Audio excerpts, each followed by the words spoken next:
Hey, everybody. Welcome to the Not Move podcast. We're talking about some MLB games today. Got a full slate. I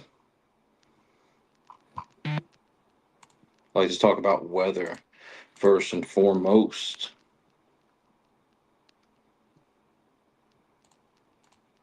I'll give people a few moments to join.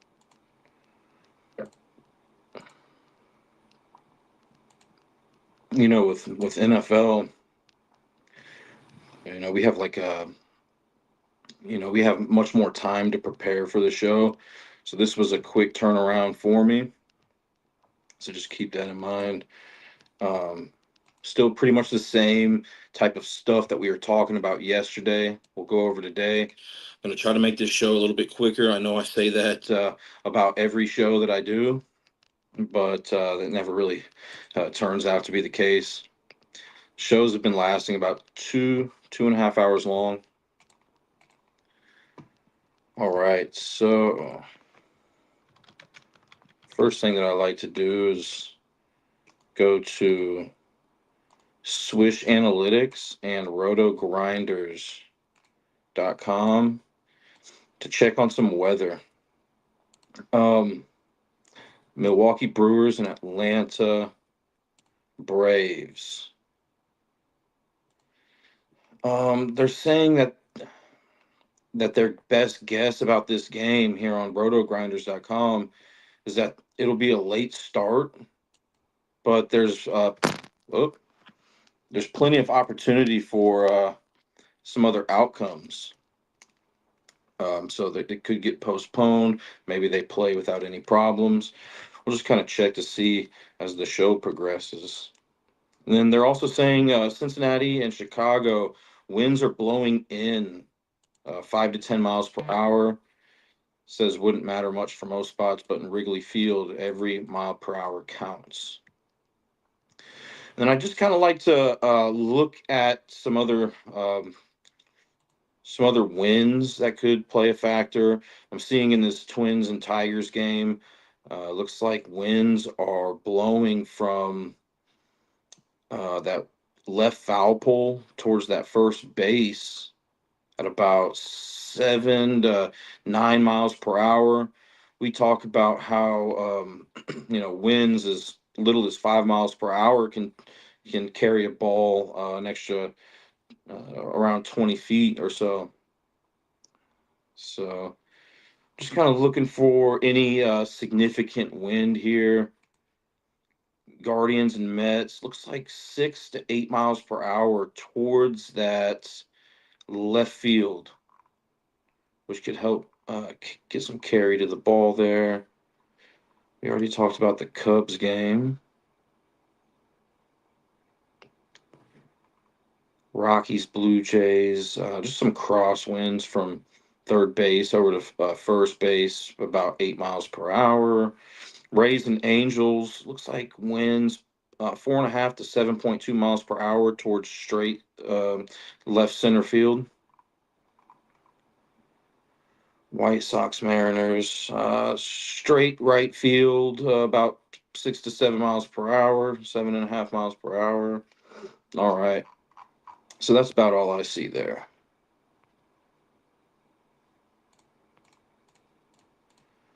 All right, let me. I kind of wanted that still up.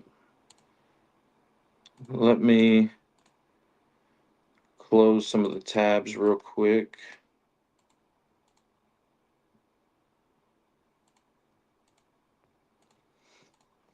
So, I was thinking just before I was doing this show, I know maybe some of you don't have access to look at starting lineups that I'm looking at, rotowire.com. So, in the future, maybe not today, I'll do my best today, but in the future, I'll try to do better with injury updates or players that are out. What I look at is rotowire.com, ROTO wire.com. And I think they do the best job at um, injury updates, lineup confirmations. All right. And then I'm thinking Aaron Judge might be back today for the Yankees. I'm sure a lot of you probably already know that. Seeing he's been activated from the 10-day IL.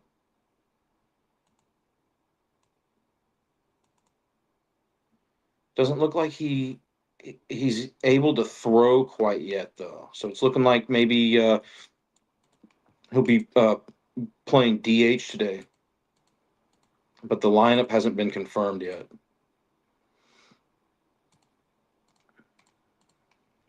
All right, let's get into this first game. Minnesota Twins and Detroit Tigers. The Twins are 4-4. They have a 4-4 record on Tuesday road games.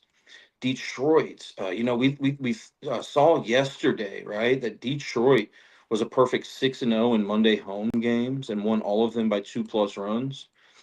Detroit is 7-1 on Tuesday home games. Also, Detroit is 5-2 against Minnesota this season. So when I'm looking at the run line trend here, Minnesota, after a loss, is uh, on that run line is the sixth worst team record wise on that run line. Detroit, after a win,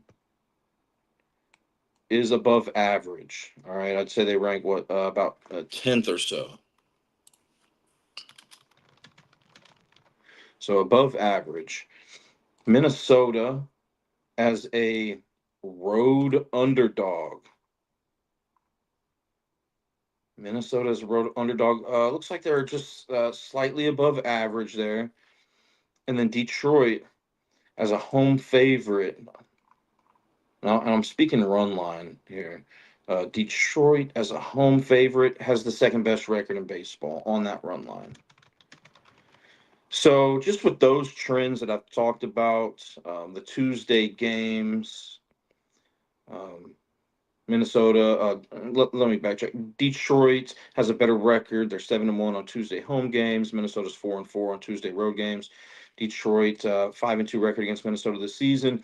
Detroit has more favorable run line trends than Minnesota. But let's look at these pitchers a little bit here. Matthews versus Paddock. Matthews, projected right-handed pitcher today for the Minnesota Twins. Hasn't pitched against Detroit this season. Minnesota has a 2-2 record with Matthews on the road. They did win both of those games by 5+ runs. And then they lost both of those games by 3+ runs. So small sample size, but um, it is what it is. Average pitch count for Matthews is 81 in his last 5 games, 79 throughout the season. So I'm thinking, maybe that Minnesota bullpen will come into play today. They rank 23rd in bullpen ERA, which is below average. While I'm talking about bullpen, I just want to say that Detroit has a slightly better bullpen ERA than Minnesota. They rank 20th. We talk about how important the bullpen is. Yesterday, I was saying that if I were watching a show like this, I would do a lot of research beforehand on bullpens because bullpen ERA is a kind of just generally speaking, right? But there could be one good guy for this Minnesota Twins team that comes in today and does really good and keeps Minnesota's bullpen ERA from dropping even more. So I don't know what that information is, but there are good resources out there for you to find that information on who is projected to throw for the Twins in that bullpen today. Anyways, Matthew has a worse batting average. He's allowing a worse batting average against right-handed hitters. So righties are hitting better off of him in regards to batting average. Home runs have been about the same. Now, since I'm talking about home runs, I do want to say that this ballpark, according to baseballsavant.mlb.com, says that this is the 10th best ballpark for right-handed hitters to hit home runs. They have their own criteria. So, I know Swish Analytics probably has something a little bit different. So yesterday, Swish Analytics said that this ballpark ranks average for right-handed hitters to hit home runs. Okay, but that other source says this is the 10th best ballpark for right-handed hitters to hit home runs. Matthews doesn't throw the most home runs. His home runs per 9 inning average is 1.1. Net bases prevented is one. We'll talk about that here in a bit. All right. So Paddock, right-handed pitcher, he's pitched one game with Detroit this season. He previously played for Minnesota, so this is kind of a revenge game for him. With that being said, I'm sure this Minnesota Twins team knows a little bit about this guy, right? He was just traded by them, so I'm sure that Paddock's gonna want this win, but sometimes wanting isn't enough, right? Detroit is 1-0 at home with Paddock. They won that game by exactly 5. His average pitch count in his last 5 games has been 89. It's been 88 throughout the season. And he's worse against right-handed hitters as well in regards to batting average. But he's given up more home runs to left-handed hitters. Okay, he also has a higher home runs per 9 inning average. It's at 1.3 than Matthews does, Minnesota's starting pitcher today, projected starting pitcher, I should say. Now, we already talked about these bullpens, how Detroit, both of them are slightly below average, but Detroit slightly is better. Base stealing advantage. Um, Detroit, I would say, has the base stealing advantage, but both of these teams are not specifically fast on the bases. Minnesota is the fifth worst base stealing team per game. Detroit has the least amount of stolen bases per game.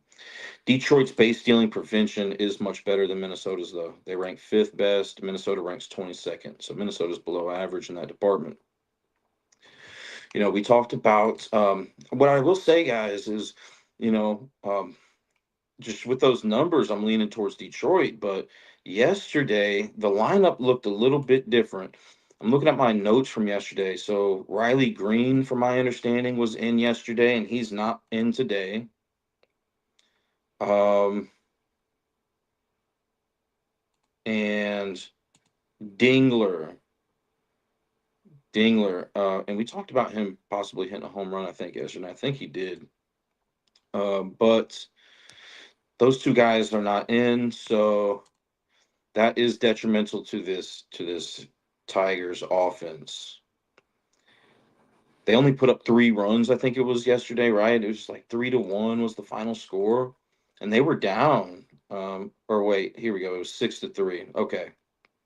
Well, it was 2-1, I guess, in the fifth inning.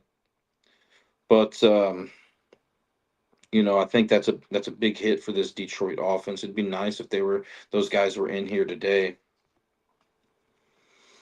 Um, I do not feel as good about Detroit today as I did yesterday. I will say that. I'll have to lean Detroit here today. I don't feel good about it. If you for some reason you were thinking about taking Minnesota, I could see that possibly happening. But I guess I'd have to lean towards Detroit on the run line here. Don't feel great about this one. And really because those two guys that I mentioned are out for Detroit today. But they still have 3 guys hitting 272 or better: Carpenter, Torres, and Keith. 272 or better against right-handed pitching. Minnesota's top guy in batting average today against right-handed pitching is Larnick. He's at 259. They got Lewis at 252 and Jeffers at 251. So I slightly do still like the Tigers' batting average here a little bit more against the opposing pitcher than I do Minnesota's. So I'm just seeing, a lot of slight advantages here for Detroit. Um,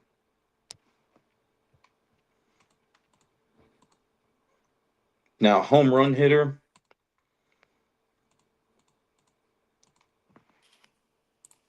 Thinking maybe. So I'm not gonna go. I think yesterday we were maybe stuck on home runs a little bit too much. Um, Batters that are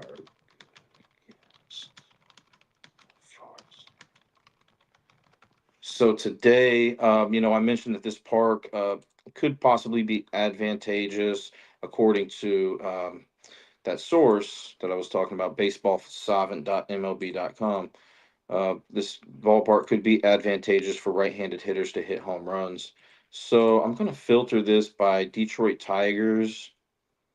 I'm looking at Baseball Savant once again, MLB.com, and just seeing how these batters are slugging against the four seam fastball here for the Detroit Tigers, because Matthews throws that four seam fastball 45% of the time. Torkelson is slugging it at a 648, but his batting average could be better against right handed pitchers. So just keep that in mind. I was looking at maybe Torres because he's batting 272 off right-handed pitching. That's his batting average. Slugging 393 off of right-handed pitching. And then once again, some of you may be like, "Well, what's a good slugging percentage?" So I'll just type that here in my search engine. And generally, anything above 500 is considered good. Okay, 550 or better is great, and it basically. Um, it's in it basically tells you how powerful a batter is. Okay. It's not the end all be all. It necessarily now home runs are included in slugging percentage, but so are some other factors. All right. So anyways, um yeah, I was looking at, Gluber Torres. Now, if you wanted to go Torkelson, I can see that. Even Carpenter, I know he's what, a left-handed hitter, but Carpenter is slugging good off that four seam as well. He also has a good batting average against right-handed pitchers, but I'd have to lean towards Torres. Also, guys, I think I've stated on previous shows that a player, for instance, Torres has no history against this opposing pitcher today. But I found that today that the more reliable source when it comes to batter versus pitcher history is Swish Analytics. It's more up to date than RotoWire. So I may have been referring to RotoWire in previous shows when we talk about this, but after double checking it today, it looks like Swish Analytics is the best place um, that I found to find batter versus pitcher history. On the flip side, um, who hits against that 27% slider that Matthews likes to throw? Riley Green slugging 600, Carpenter 577, Torkelson 508. What about Torres? Only 284.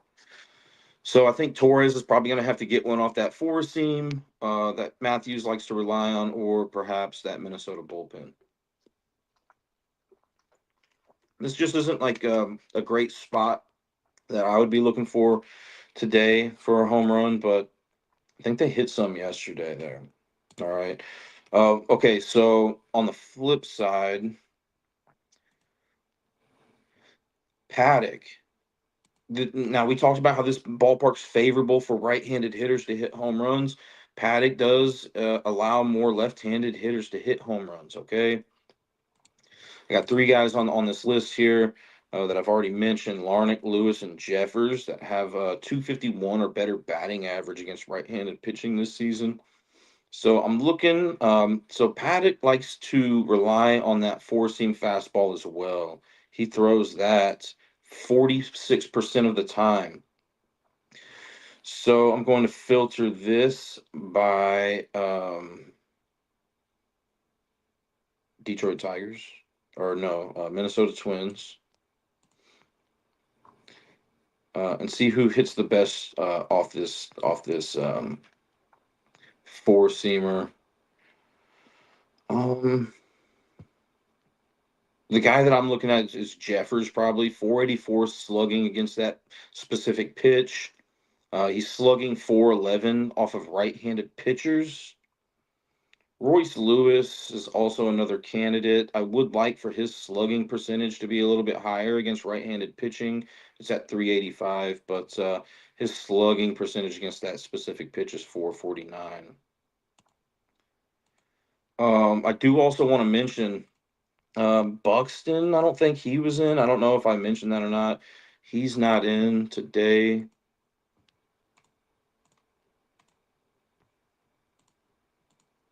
And maybe some of these guys have been out, but if I come across any players that I know that are not playing or not in the projected starting lineup, I'll mention it. All right. So, yeah, I'd probably, probably leaning towards Jeffers again here today. I think that's what I was talking about yesterday. So, um, probably where I'd be leaning towards again here today. Okay. Moving on. San Francisco at Pittsburgh. We got Logan Webb, right-handed pitcher versus Mike Burrows. That's the pitching matchup. So San Francisco has a 4-4 record in Tuesday road games. Pittsburgh is 3-5 in Tuesday home games. But Pittsburgh has a perfect 4-0 record against San Francisco this season. We did see those. We did see a 4-0 trend lose yesterday. The Atlanta Braves. They were 4-0 in Monday home games. They finally ended up losing one yesterday to Milwaukee. So those trends can lose sometimes. But San Francisco, after a loss on that run line, ranks fifth worst in baseball. And Pittsburgh, after a win on that run line, ranks seventh best. And Pittsburgh's been playing some decent ball lately. Um, they were, I think, on a show last week, they were one of the hotter teams. But I think they did drop a couple games to the Rockies, if I remember correctly. I look at a lot of information, so sometimes my mind just gets a little overwhelmed. But yeah, they did lose a couple to the Rockies. But before that, they were on a 5-game winning streak. So they've been, and I'm just kind of looking at games before that. They've been kind of hot. Um, San Francisco on the run line as a road favorite. As a road favorite, San Francisco is below average. Looks like they're about ninth worst in baseball, eighth worst on that run line. And then Pittsburgh as a home underdog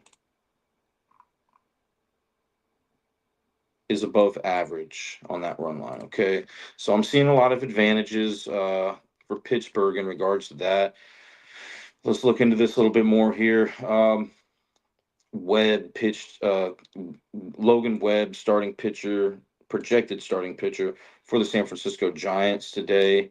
Right-handed pitcher, pitched in San Francisco. This game's in Pittsburgh today, but he pitched in San Francisco against Pittsburgh on July 30th, and Pittsburgh won that game 2-1 in extra innings. He did pitch 5.2 innings, 5 hits, only one earned run allowed, 4 walks, 11 strikeouts. I know some of you like strikeout props, and I think on future shows I may, get away from this stuff and talk a little bit about that type of stuff, the other props, the strikeout props, and things of that nature.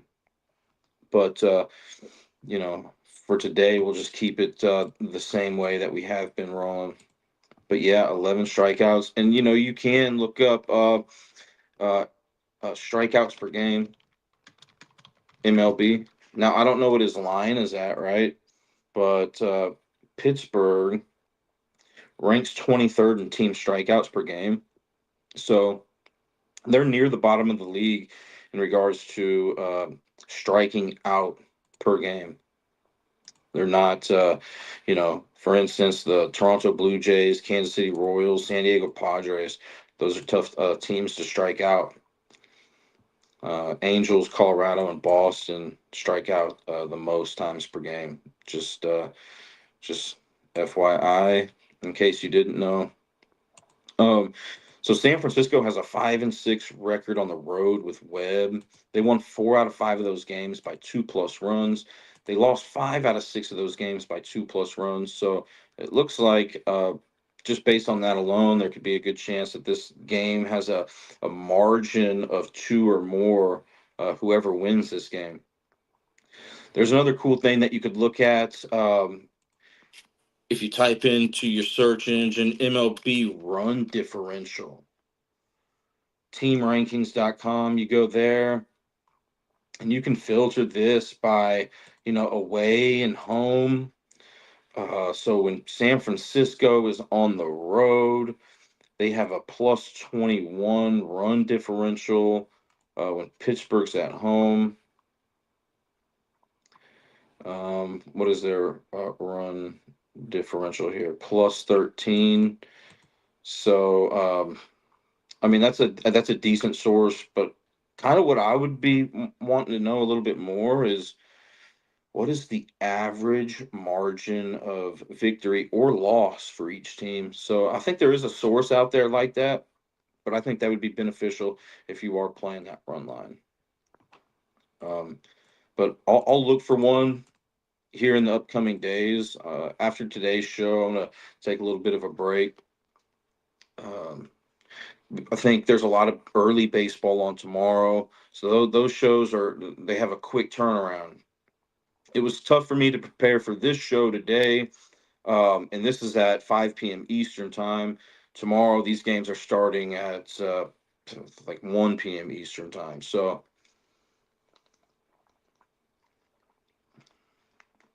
anyways, average pitch count for Logan Webb has been 93 this season, but it's been 74 in his past 5 games. Is there any reason for that? Has he just been getting beat up a little bit? He sure has been. So that's the reason for that, it looks like. With that being said, this guy can, throw deep into a game. But even if he doesn't, San Francisco does rank 5th in bullpen ERA. Pittsburgh ranks 14th. So San Francisco's better in that regard. So Webb is much worse against left-handed hitters in regards to batting average this season, but it's been about even since the year 2023. And then he's worse against left-handed hitters hitting home runs this season, but worse against right-handed hitters hitting home runs since 2023. So I think that information is just kind of, I don't really know. I personally don't really know how to look at that, but I guess I'll go with the most current trend. That he's worse against left-handed hitters hitting home runs this season. It just really depends on that sample size, right? He's not allowing a lot of home runs this season, 0.6 home runs per 9 innings. I'm not going to be talking about home runs in this game because the baseballsavant.com resource didn't have this ballpark listed as one of the top ballparks. Unless somebody wants to comment in chat, once again, the best way to do that is going to be through the Kick app or on YouTube. And he's not walking a whole lot of people here. Now, Burrows, right-handed pitcher, projected starting pitcher for Pittsburgh today, pitched at San Francisco. It looks like, yeah, in that same game. So this matchup has already happened in San Francisco, which Pittsburgh won that game in extras, 2-1. But this Burrows guy, 6 innings pitched, 3 hits, 1 earned run, 0 home runs allowed, 1 walk, and 7 strikeouts. So looked like it was a pretty solid pitcher's duel over there in San Francisco. Pittsburgh has a 3-4 record at home with Burrows. They won all of those games by 3+ runs, and they lost 3 out of 4 of those games by 3+ runs. Average pitch count for this guy has been 79 in his last 5, 73 73 this season. So I think there's probably it just really depends on the offenses, right? But they it's a possible that these guys come out of the game around the same time. Once again, Pittsburgh does have that bullpen ER, or no, San Francisco has that bullpen ERA advantage. Burrows, I'm seeing he has a worse batting average against right-handed hitters, but home runs are about even between right-handed and left-handed hitters. His walks per nine inning rates isn't extremely high, but it's almost there. It's at 3.3. We talk about how when a walks per nine inning rate at a walks per nine inning average is at 3.5 or higher, that raises some concerns. 3.3 is almost at that threshold.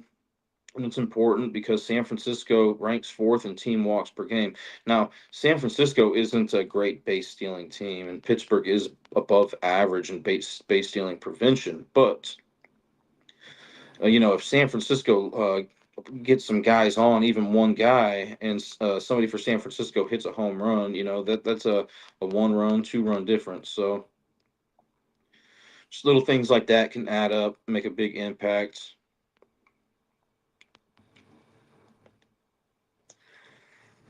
I would say Pittsburgh does have a base stealing advantage here. They rank 10th in stolen bases per game, but San Francisco's good at base stealing prevention. Also, there's a source that I like to use. I mentioned this yesterday, the Net Bases Prevented website. Logan Webb is good at preventing base stealing. So his number is at 5 on that website. So even if Pittsburgh does get on, I think that they'll have a little bit of trouble today advancing by stealing bases. So I'm looking at these batting averages. It's about even. I'll give Pittsburgh a slight edge here. I got 4 guys that I'm looking at: Pham, Horwitz, Gonzalez, and Kiner Falefa. Batting 274 or better against right-handed pitching. Whereas for the Giants, you got Ramos, Devers, and Lee all of them batting 252 or better. But I see more batters with a better batting average for Pittsburgh today. I think I'm gonna have to lean towards Pittsburgh again in this one today. I could see that going south though. If you like San Francisco, I don't necessarily feel confident enough to get you off of that play. But and I don't like playing everything. I'm very picky with what I select, but I'm not here to talk about all of that. Just here to give you some information that maybe helps you out. This is a lot of research that you didn't have to do today, and that you could have done your own research. Maybe you were at work, or maybe you did your own research for a little bit today and just wanted to merge research together and come up with the most reasonable solution. Maybe you're here to just fade everything that I'm talking about. And, I mentioned that yesterday as well. If that's what you're doing, more power to you. If you're going to tail, please do so at your own risk, and please do so responsibly. But if I were watching a show like this, I would do my own research and then, just kind of merge it together and come up with the best solution. Anyway, so yeah, I would have to be leaning towards Pittsburgh, but don't feel great about it. And if I do feel good about something, I'll let you guys know. There were a few games yesterday I felt good about. I think which games were the Tigers?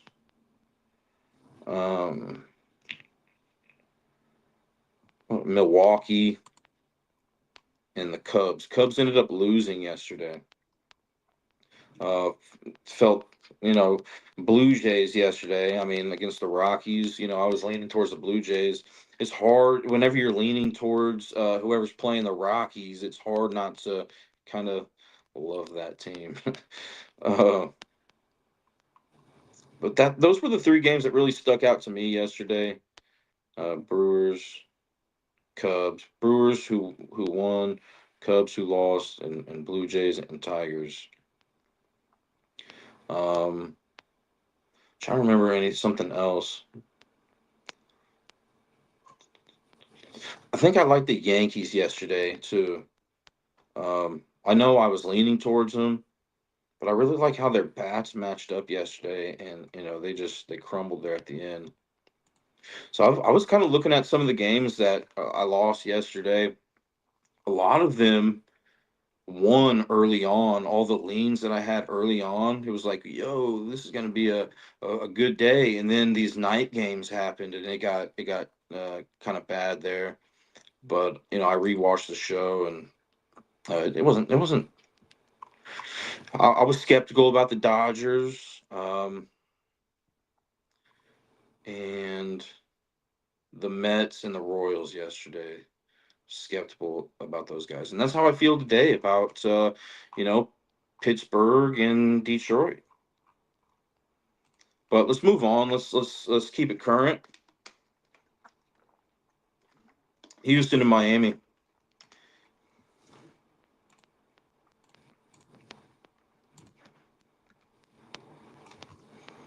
So Okert, left-handed pitcher today, is the projected starter here for Houston versus Quantrill for Miami, right-handed pitcher. Now, Houston is 6-2 in Tuesday road games. Miami 6-3 in Tuesday home games. Houston is 1-0 against Miami this season. They won yesterday. Houston, after a win, ranks 22nd on the run line, so they're below average. Miami, after a loss, ranks 10th best on that run line. I think this line was really close last that I saw. I do know that when Miami is a home favorite, they do have a bad run line record. If you're interested in run line trends, I would keep up to date with which I am. I'm up to date. Or I'm interested in any trend.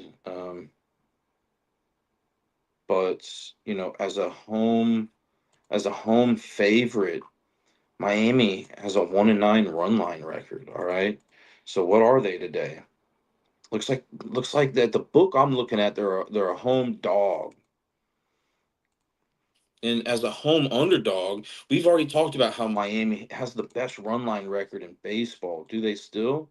Yeah, they're overall they have the best run line record in baseball. And when they're a home underdog, um, they're above average in that department. And when Houston is a road favorite, they are about average as well. So, anyways, I'd probably give Miami the slight run line advantage here. Now, Houston has Okert pitching. There's not a whole lot of information about this guy.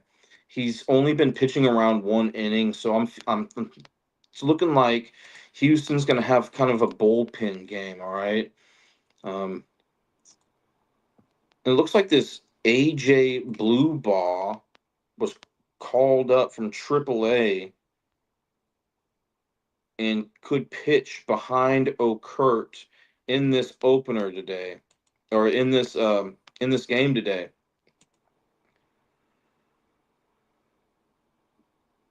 He had one MLB appearance this year. So I'm going to talk about this backup real quick. Who could be coming in behind Okert after Okert pitches an inning, is what he usually pitches.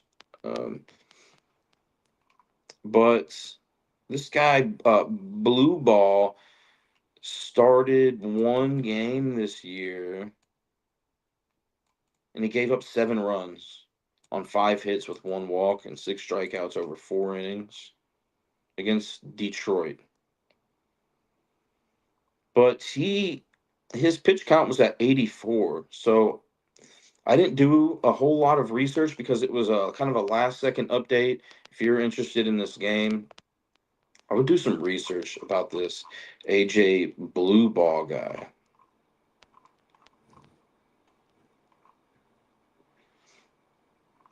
Anyways, Kurt, right? He's the projected starting pitcher, and he's worse. His batting average is worse against right-handed hitters. He's allowing more right-handed hitters to get not only hits but home runs. He's not allowing a whole lot of home runs though. Just once again, just very limited information that I have about this pitching staff today for Houston. What I will say is that if it is a bullpen game, they do rank fourth in bullpen ERA. Quantrill, projected starting pitcher for Miami, hasn't pitched against Houston this season. Miami does have a 6-3 record at home with Quantrill this season, and won 5 of those games by 2+ runs. They lost 2 out of the 3 games that they did lose by 2+ runs. His average pitch count's been 73 in his last 5, so I could see this Miami bullpen, which ranks 18th in ERA, come into play today. Now, this guy is much worse against right-handed hitters in regards to batting average and home runs. So if you like a right-handed hitter today to get a hit or a home run for Houston, you got that going for you, but I'm not going to be covering home runs in this game. Also, his home runs per 1.2, his home runs per 9 innings is at 1.2, so I could see him allowing a home run here. Now, his net bases prevented, which kind of tells you how good or bad a pitcher is at allowing stolen bases. This guy isn't that great at preventing that. He's at -4. Luckily for him, Houston's not the greatest base stealing team. They rank 24th. And I mentioned this yesterday, and I'll mention it again here today. If I'm Houston, I'm looking to attack the bags a little bit more today, and they did yesterday. I think I saw Altuve stole a base. Not just because Quantrill is pitching today, but Miami allows the most stolen bases per game. So you may see another stolen base or two here today from Houston.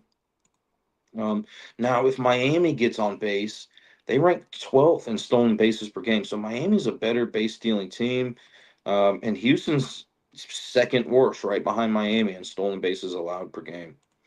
I'm gonna have to be leaning towards. Let me look at Houston's lineup real quick.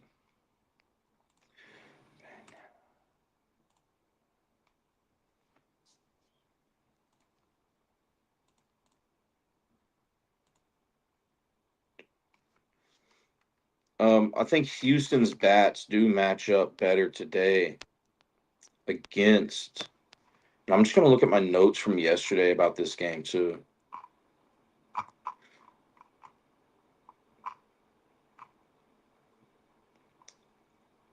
Houston's bats somewhat matched up better yesterday as well, and it's looking that way again here today.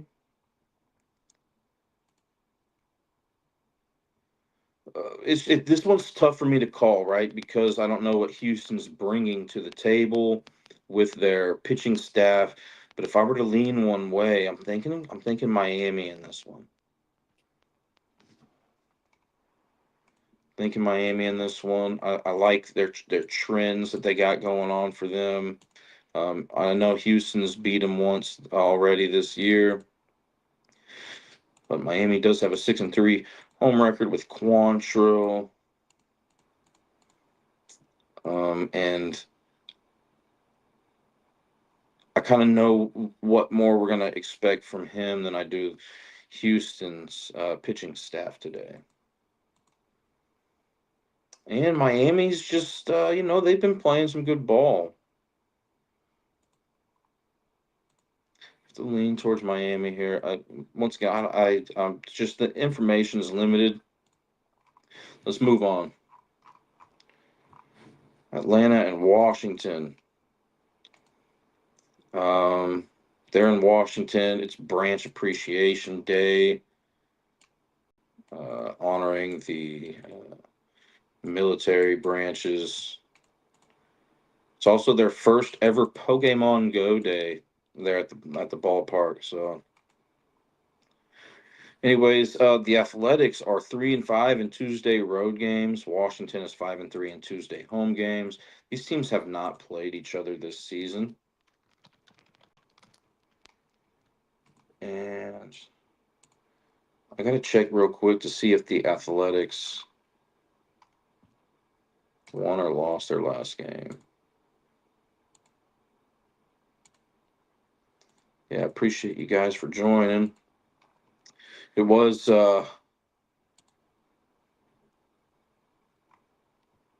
okay. Athletics lost their last game.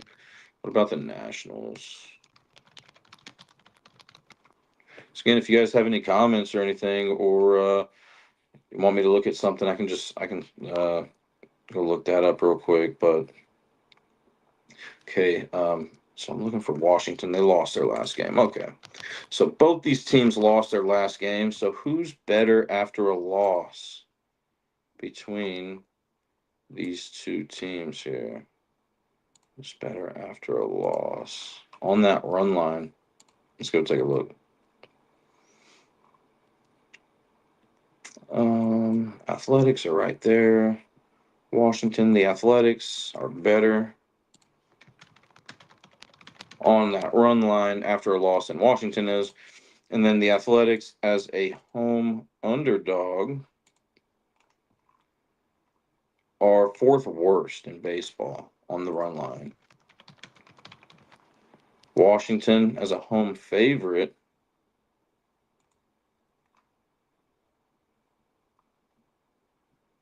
is the worst run line team record in baseball. They're 0-9.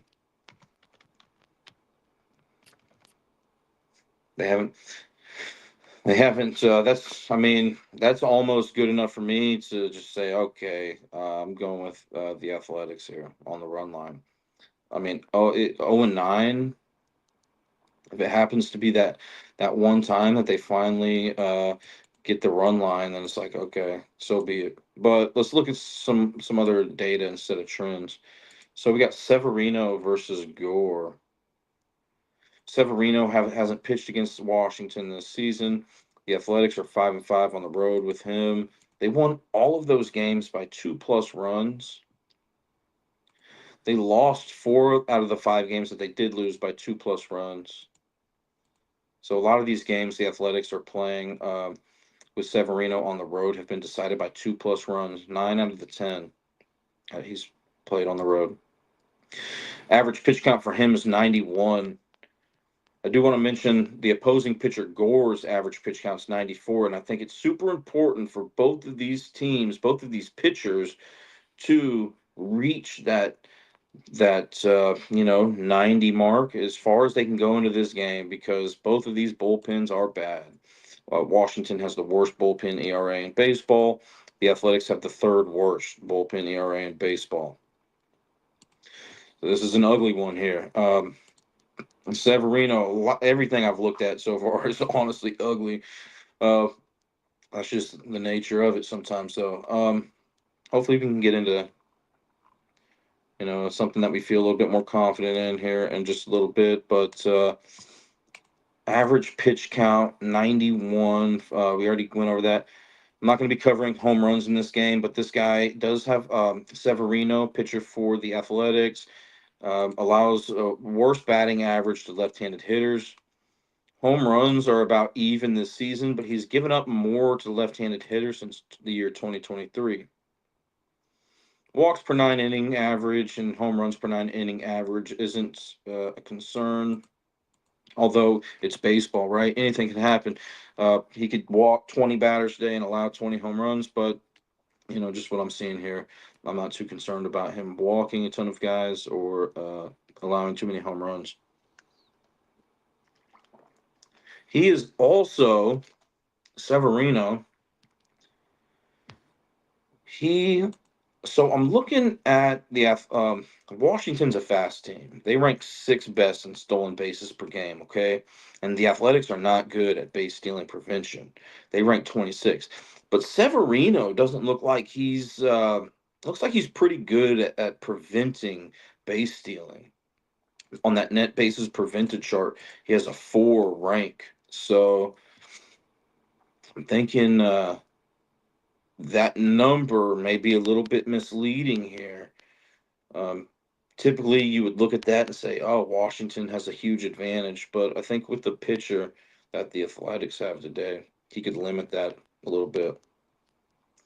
Now, Gore, the left-handed pitcher for Washington, hasn't pitched against the Athletics this season. Washington has a 3-6 record at home with Gore, so Severino's record is, the Athletics' record is better with Severino on the road. Washington lost all those games by two, or excuse me, won all of the games. The 3 games that they did win at home with Gore, they won all of them by 2+ runs. Then they lost 5 out of the 6 of the games with Gore at home by 2+ runs. We already talked about how he has a 94 average pitch count in his last 5 games. He's worse against right-handed hitters in regards to batting average this season, but worse versus left-handed hitters since 2023 in regard to batting average. Home runs are about even.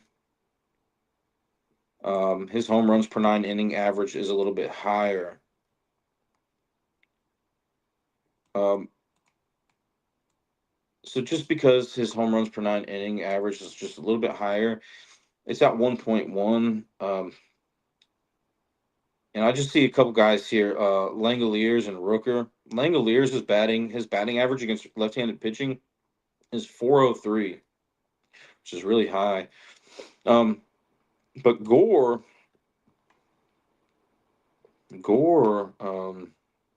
throws 50% of the time a four-seam fastball.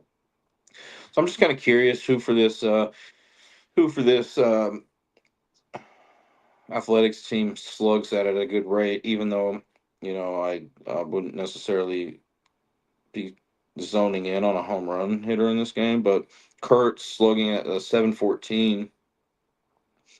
But Langoliers, man, 403 batting average, slugging that four seam at a 483. And then Rooker, 448 slugging percentage against that specific pitch.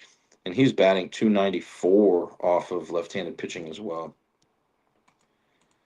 Okay.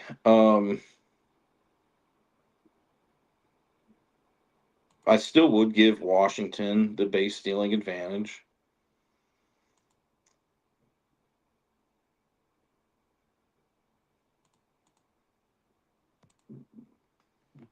It's Branch Appreciation Day. I think that might come into play here. And it's their first ever Pokemon Go Day at Nationals Park. I mean, whenever I'm kind of lost on who to pick, I kind of look at stuff like that. Like, okay, um,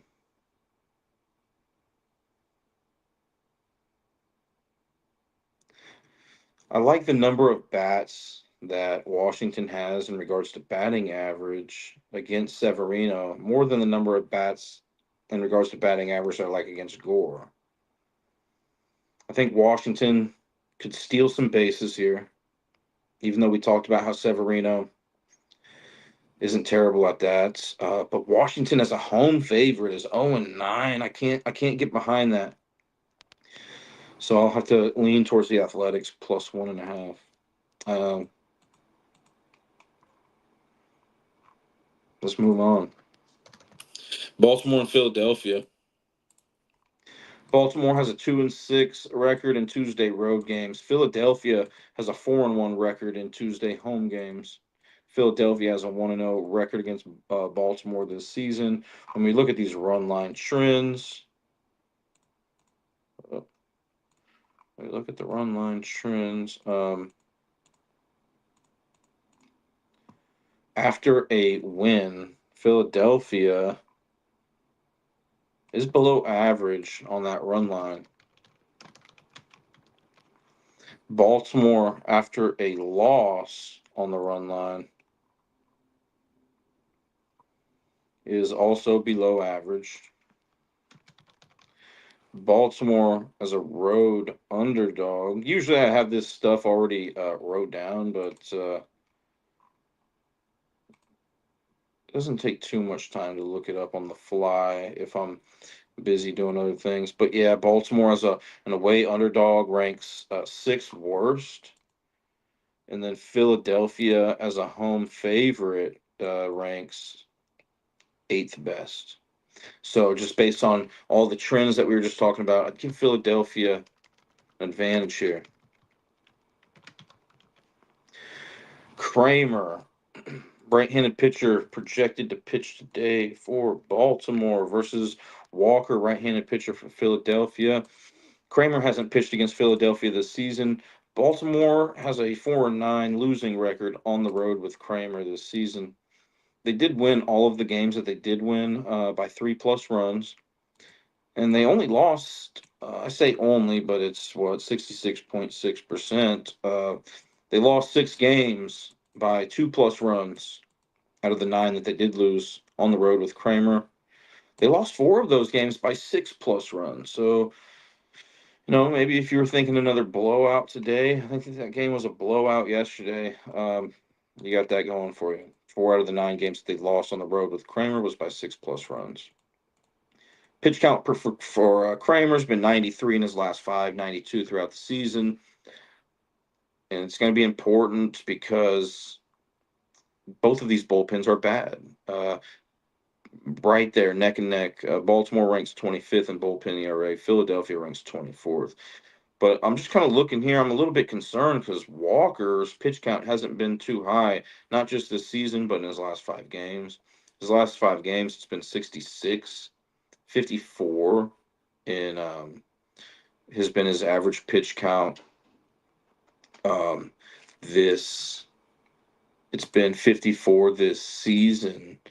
So I'm thinking maybe Philadelphia's bullpen is going to have to come in a little bit earlier today, which is a concern. Now let's talk a little bit more about Kramer here. Now this is a good ballpark for left-handed hitters to hit home runs. All right, so I do want to maybe talk about home runs a little bit here. And I also want to look at wind in this game to see if there's any sort of wind that could help or hurt with home runs. BaseballSolvent.com has this park listed as second best for left-handed hitters to hit home runs. All right. So wind in this Phillies game. It looks like it might be just like a little beneficial for right-handed hitters. It's blowing 5.4 miles per hour towards left field.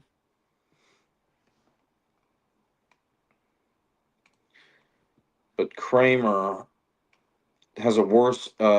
He's worse against left-handed batters in regards to batting average and home runs. His home runs per 9 inning average is 1.2. It's not extremely high. It's not extremely low. So he's capable of throwing a home run. We'll look into the home run in this game in just a second, but I'm thinking Harper. Uh, for maybe a sleeper though. I don't know, maybe Marsh if he's in the lineup here today. Let me double check. Yeah, maybe Marsh. We'll look in that for a second though.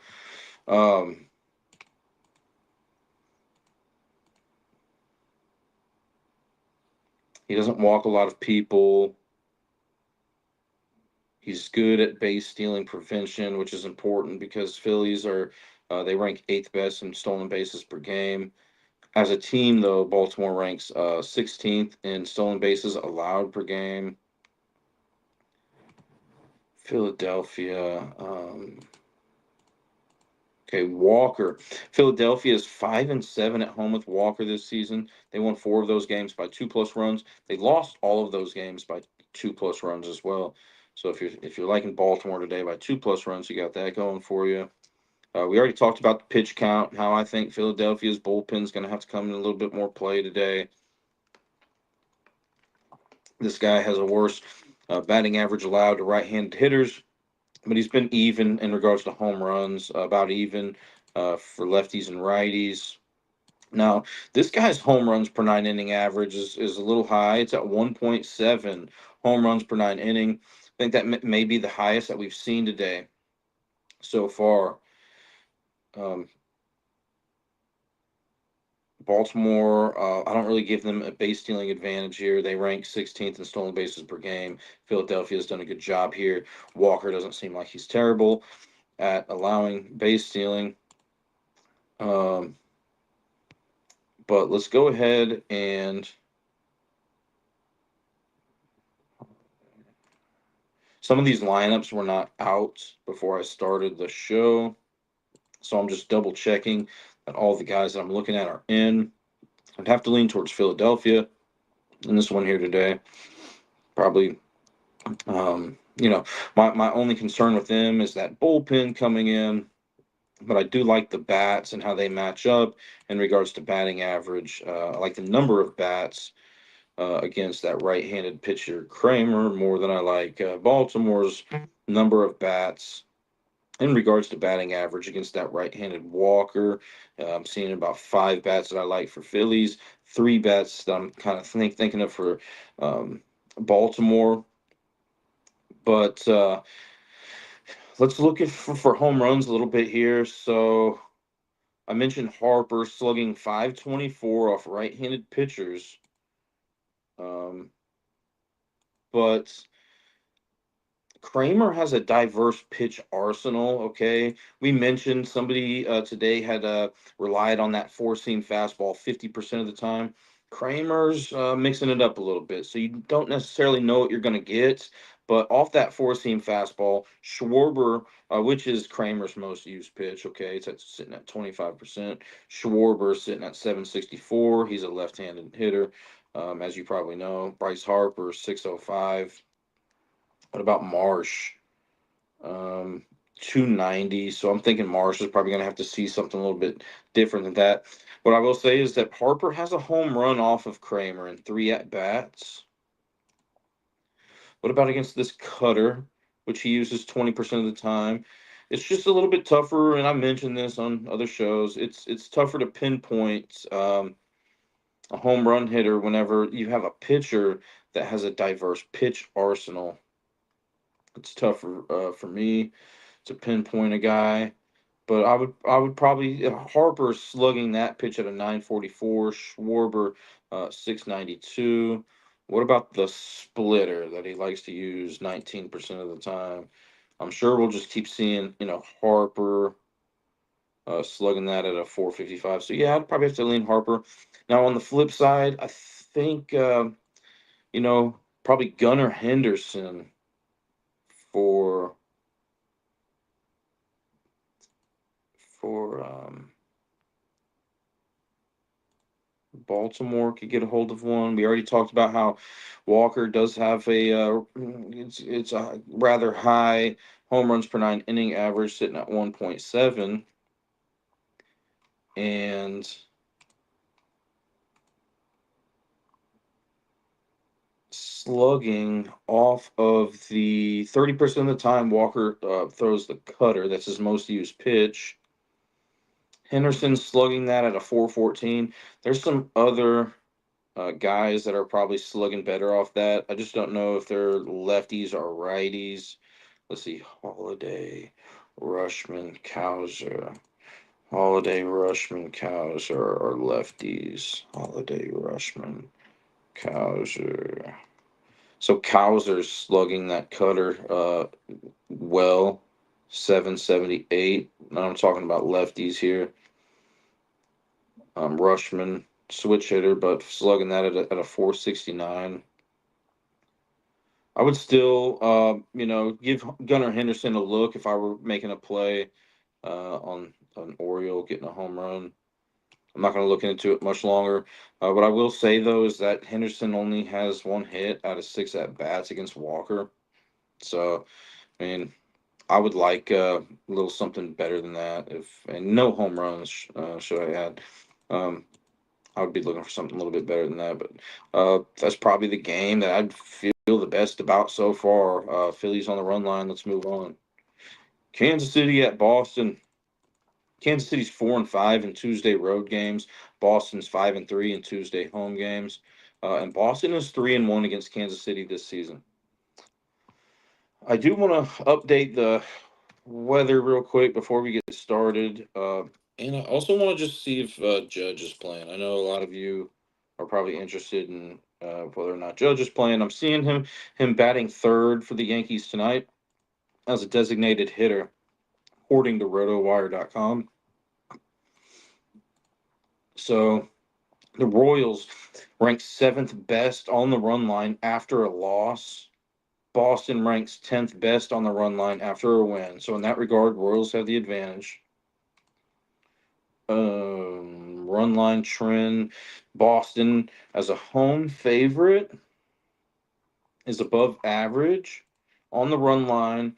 Royals as a road dog ranks fifth best. So all the run line trends, Royals have the advantage.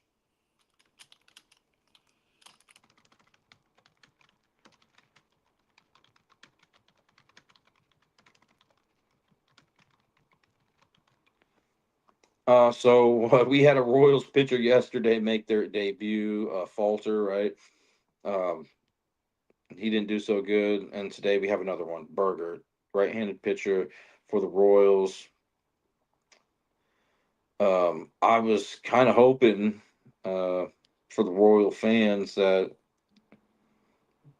that Royals offense would rally around Falter for it being his debut, and they kind of almost did there at the end, but anyways, we got another pitcher here making their debut for the Royals.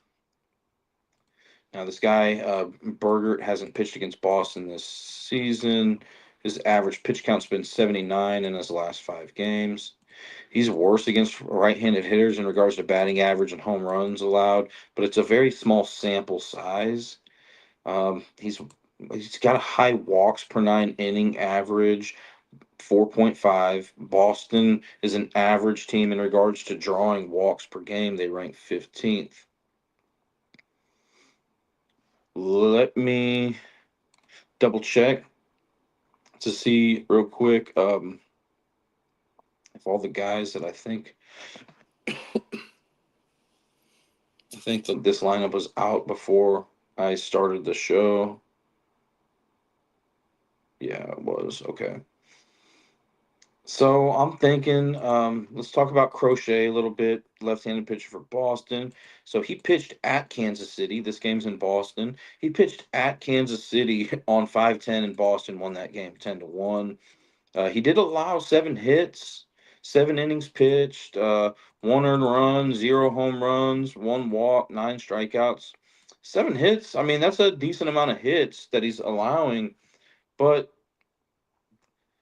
the Royals, their lineup just doesn't look the same today. They got a couple guys out. I was hoping maybe they would leave Frazier in and Yastrzemski, but both those guys are out, and I think that's going to be detrimental for this team today. Let's continue on here, though. Boston's 5-5 at home with Crochet. Only won 2 of those games by 2+ runs, though. So 2 out of the 5 they won only by 2+ runs. They only lost 3 games by 2+ runs. So they've been close when they've been pitching at home with Crochet. Average pitch count's been very high. Boston also has the third-ranked bullpen ERA. I do just want to mention that. And Kansas City ranks 9th in that department. So Boston does have a better bullpen ERA. Even batting average versus lefties and righties this season, but worst left-handed batting average since 2023.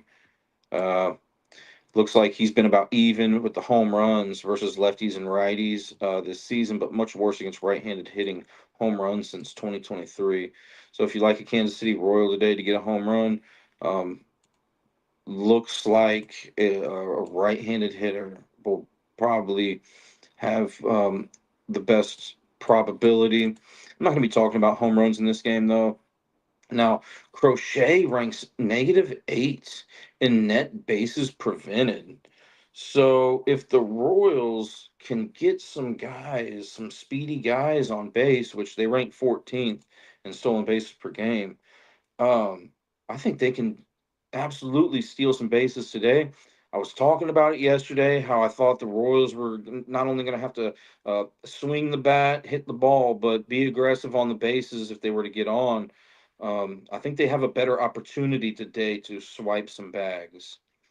I did like their bats a little bit more yesterday in regards to the number of players with a decent batting average. I mean, I really liked their lineup yesterday against the right-handed Bayo, but today's a different story. They're playing the left-handed Crochet. And Witt is batting 325 off lefties this season. Garcia 325 as well. Those two players have a higher batting average against left-handed pitching than the top guy for Boston does in regards to against right-handed pitching. Okay. Um,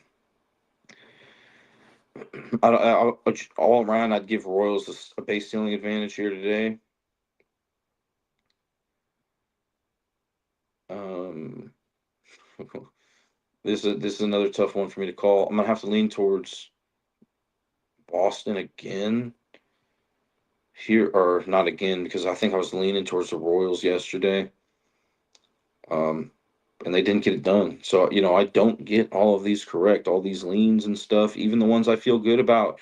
Sometimes they lose. I just really talk with you guys about how I analyze the statistical data and give you data that you can analyze yourself. And, ultimately you can make your own decision. But, I'd have to lean towards the Red Sox here. All right, moving on. Cleveland and the Mets. Cleveland 4-4 record in Tuesday road games. The Mets are a whopping 7-1 in Tuesday home games on that money line. But Cleveland does have a 1-0 record against the Mets this season. This ballpark ranks 8th on that baseballsavant.mlb.com. 8th best for left-handed hitters to hit home runs. I will say both of these pitchers have been about even in regards to home runs allowed to lefties and righties. Okay. Um, Cleveland, after a win, ranks 9th best on the run line, whereas the Mets, after a loss on that run line, are below average. Okay. Um, and then Cleveland, as a road underdog, ranks 6th best in baseball. Mets as a home favorite.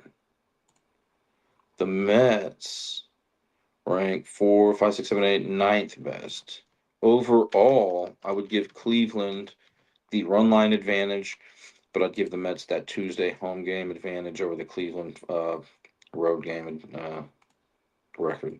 All right, so projected pitchers today: Allen versus Holmes. Allen, left-handed pitcher for Cleveland, hasn't pitched against the Mets this season. Cleveland is 5-4 on the road with Allen this season. They won 4 of those games by 2+ runs. They lost 3 of the 4 games they lost on the road with Allen by 2+ runs. His average pitch count in his last 5 has been 94.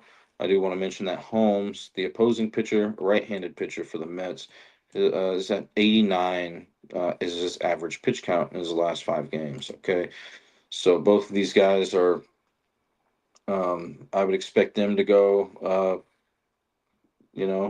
5-6 probably. Anyways, this Allen guy has a worse batting average against right-handed hitters. We already talked about how both of these guys are even against lefties and righties in regards to home runs allowed. What I will say is that Allen allows a higher home runs per 9 inning average. He has a higher home runs per 9 inning average than Holmes does.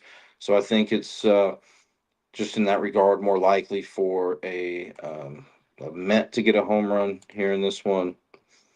This guy is good at preventing base stealing. Typically, it's tougher to steal off of left-handed pitchers, which this guy is. Also, on that net bases prevented chart, he's sitting at a +5. So, although the Mets are a good base stealing team, they rank ninth in stolen bases per game. I think Cleveland can do a good job with the guy who they got on the mound today. Although Cleveland does rank 17th in stolen bases allowed per game. Um, his walks per 9 inning average is at 3.3, which is almost at that 3.5 threshold. So I am somewhat concerned that he maybe walks a couple guys here. Also, one of the reasons why I think that is because the Mets rank sixth in team walks per game. Now Holmes, right-handed pitcher for the Mets, they're 6-4 at home with Holmes. The Mets have a better home record technically than Cleveland does at home with Holmes than Cleveland does with Allen on the road. So the Mets they won five of the six games that they won at home with Holmes by 2+ runs, and then they lost all four games at home with Holmes by 2+ runs. All right. Uh, Worst batting average against right-handed hitters he's allowing. Uh, Once again, even against lefties and righties in regards to home run, about even. Walks per 9 innings is a little bit concerning here, 3.5. Cleveland is an above average team at drawing walks per game. They rank 13th. Stealing bases, though, uh, Cleveland ranks 11th, and the Mets have done a good job at preventing base stealing. They rank second best in that department. So, they rank second best in that department, and the bats in this game match up pretty evenly. To be honest with you, I would say McNeil has the best uh, average. 326 against left-handed pitching this season is his batting average against lefties, and then Kwan leads the Guardians, batting 295 against right-handed pitching this season. So we talked about how I'd probably be looking for a left-handed hitter. I don't want to like get too caught up in home runs today, but some guys I have here on my list that I'd maybe look at is McNeil for the Mets, and then probably J Ram for the Guardians. So McNeil, not only does he have a high batting average against Allen, not against Allen, against left-handed pitching, but he has a 478 slugging percentage against left-handed pitching. And we can go check real quick. That four-seam fastball that Allen likes to throw. Um, 34% of the time, it's his most used pitch. Uh, Alonso, if you like him today. Oh, wait, hold on. I'm trying to filter this by four-seam fastball. McNeil slugging that, he leads the team. McNeil leads the team, 625 slugging against that pitch. Um, and then Soto at a 583, Alonso 570 against that pitch. What about against that sweeper, which is his second most used pitch? Um, yeah, McNeil only 273 against that one. What about against the changeup? Hopefully McNeil's slugging against that changeup pretty decently. Let's take a look. McNeil, 406. So I mean that would probably be the way I lean there. And then for Believeland, Kwan and Ramirez were the guys I was looking at. So really, just because this is a one of the sources that I like to use to decide if this is a good home run park or not. One out of the two sources that I like to use tells me that this is a good for left-handed hitters to get home runs in. So I'm looking at the Guardians here and how they slug against that 38% used sinker that Holmes likes to rely on. And Jose Ramirez is slugging that at a whopping 804.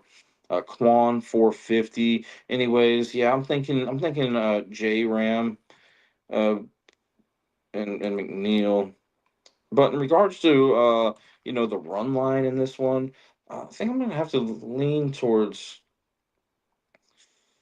Oh man, um, Mets are 7-1 in Tuesday home games. But we're talking about the run line. Is Cleveland the dog? I'm seeing that they're the dog.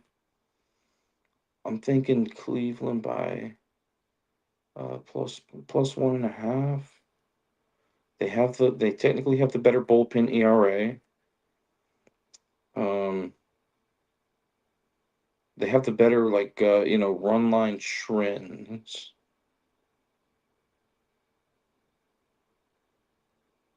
I think this is a pretty even matchup. So maybe the Mets do win the game by a run. But if I were to lean one way, I would say Cleveland wins this game or loses by no more than one run, just because of how close it seems to me. Moving on. Right, Milwaukee and Atlanta. How many games do we have left? Oh, 1, 4, 7, 8. All right. Looks like we have about 8 games left. Get a drink real quick.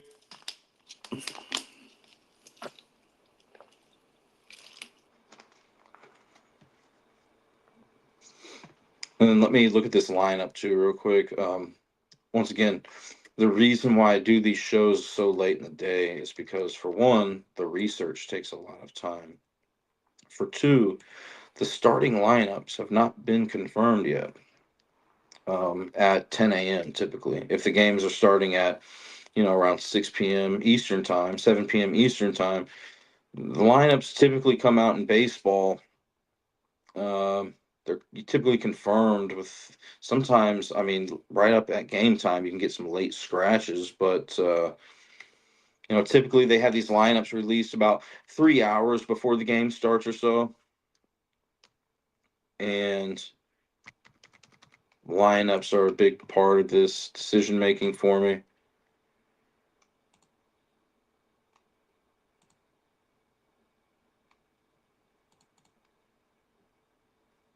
Um, so we talked about how this game could possibly have some bad weather. It does rank 10th best for left-handed hitters to hit home runs, according to BaseballSavant.com. Um, and I mentioned this yesterday. I filter that source to Rolling Years One. So if you're looking at that and you're like, "What are you talking about?" Yeah, filter it to Rolling Years One, and then I click on the home runs column, and it kind of you can read it that way. Anyways, um, let me see if RotoGrinders.com has updated this Milwaukee Atlanta game in regards to rain, being a rain out. Isn't that the game that we were concerned about? Milwaukee and Atlanta? Yeah. So I don't see anything as of right now. Okay. But I keep an eye on that. So Milwaukee is 3-4. They have a losing record on Tuesday road games. Atlanta is 4-4 on Tuesday home games. The series is tied 2-2. Milwaukee ranks fourth best on the run line after a win. Atlanta, after a loss, ranks below average on that run line. I'm probably leaning, just so you know, I'm probably leaning towards Milwaukee again here today on the run line. But let's just sort through this here. Road favorite as away favorite. Milwaukee on that run line ranks second best. And Atlanta as a home underdog is the worst team in baseball on the run line.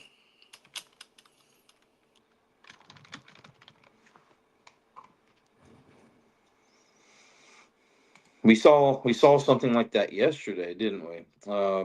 There was a team it was the Marlins, right? Yeah, it was the Marlins. But they were what the home. I think they were a home favorite. Is that right?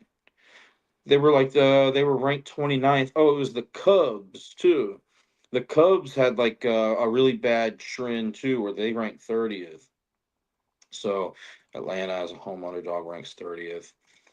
Peralta projected to be the right-handed pitcher here today versus Joey Wentz. It's Joey Wentz day. All right. So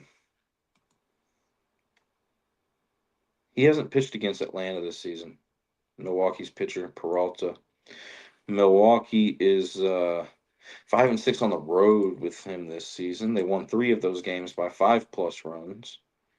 And they lost the other 2 games. Milwaukee won by exactly 1 run. So they're either barely winning on the games that they do win with Peralta on the road. They're either barely winning or they're running with it.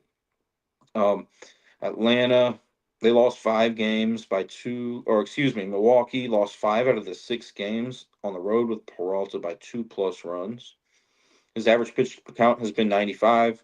I think it's going to be important for him to get up to that mark again here today. Excuse me. Get up to that mark again here today because these bullpen ERAs are neck and neck.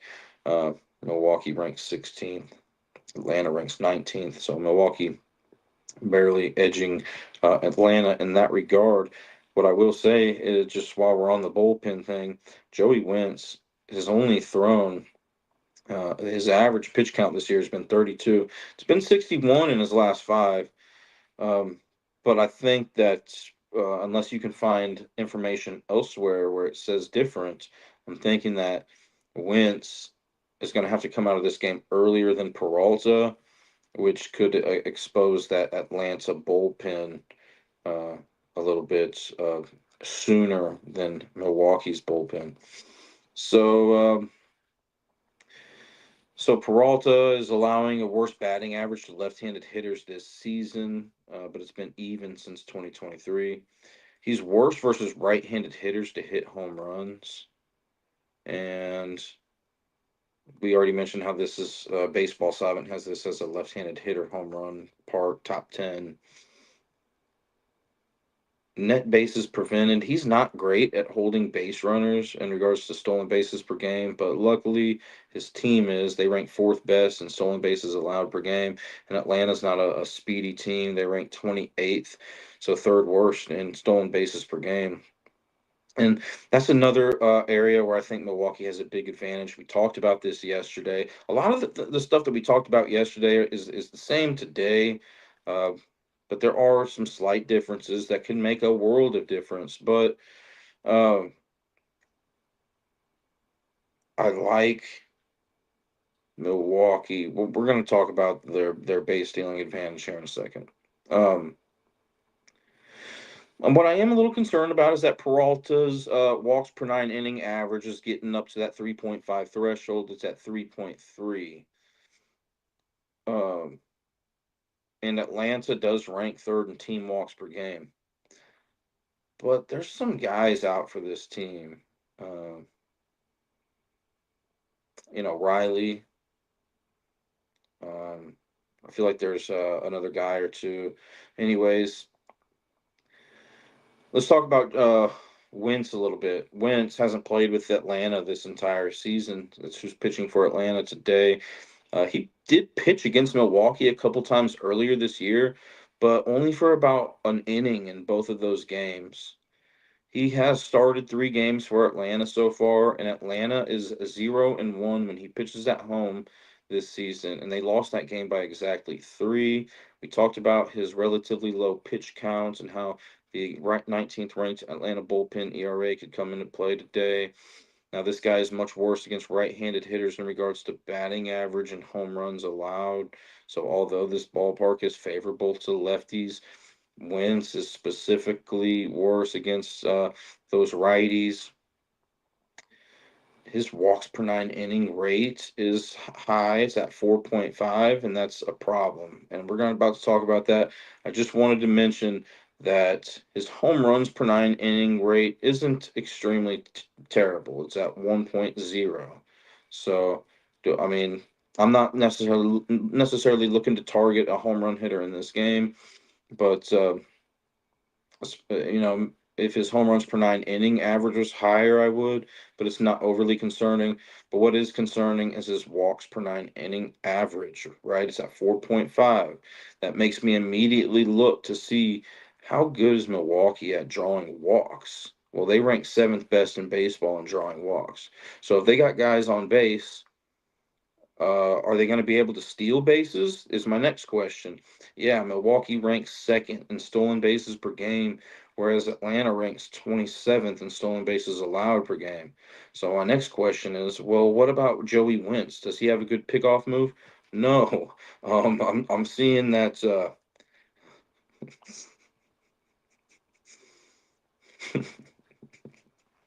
I'm seeing that his net bases prevented mark is at or net bases prevented number is at -3. Let me get some water real quick.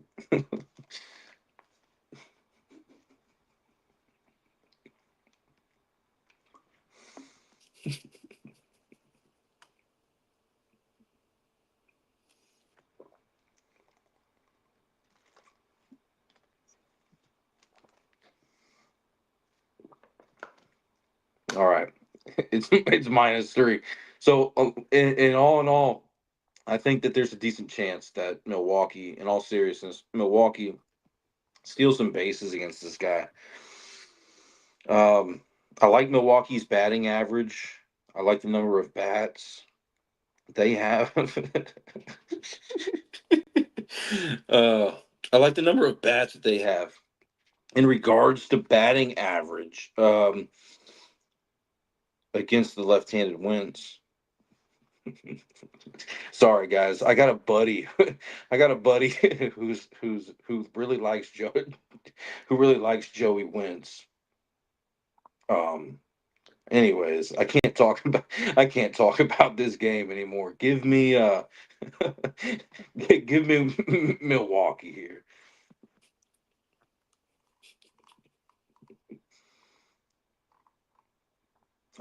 Yeah, but I like Milwaukee's batting average. I just like the way their bats match up a little bit better today. Okay. All right. So moving on. Yankees in Texas.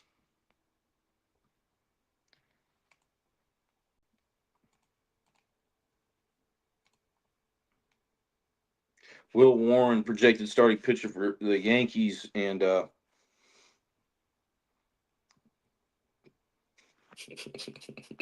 right, hold up, give me a minute, guys.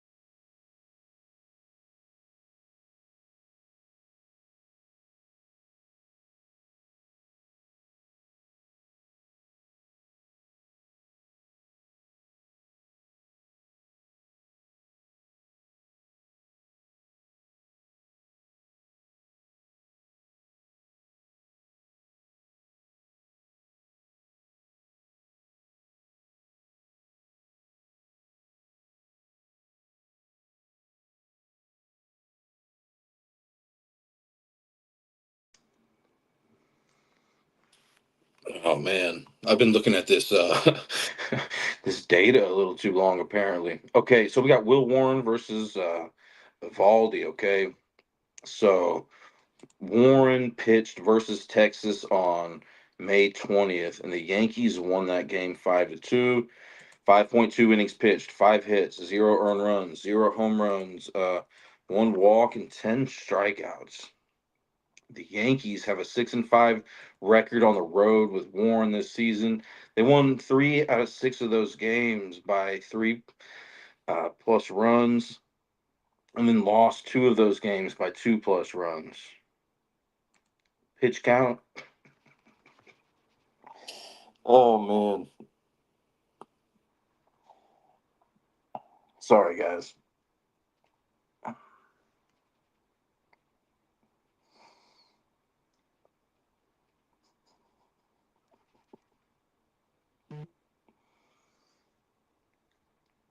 watch Atlanta just smash Milwaukee today.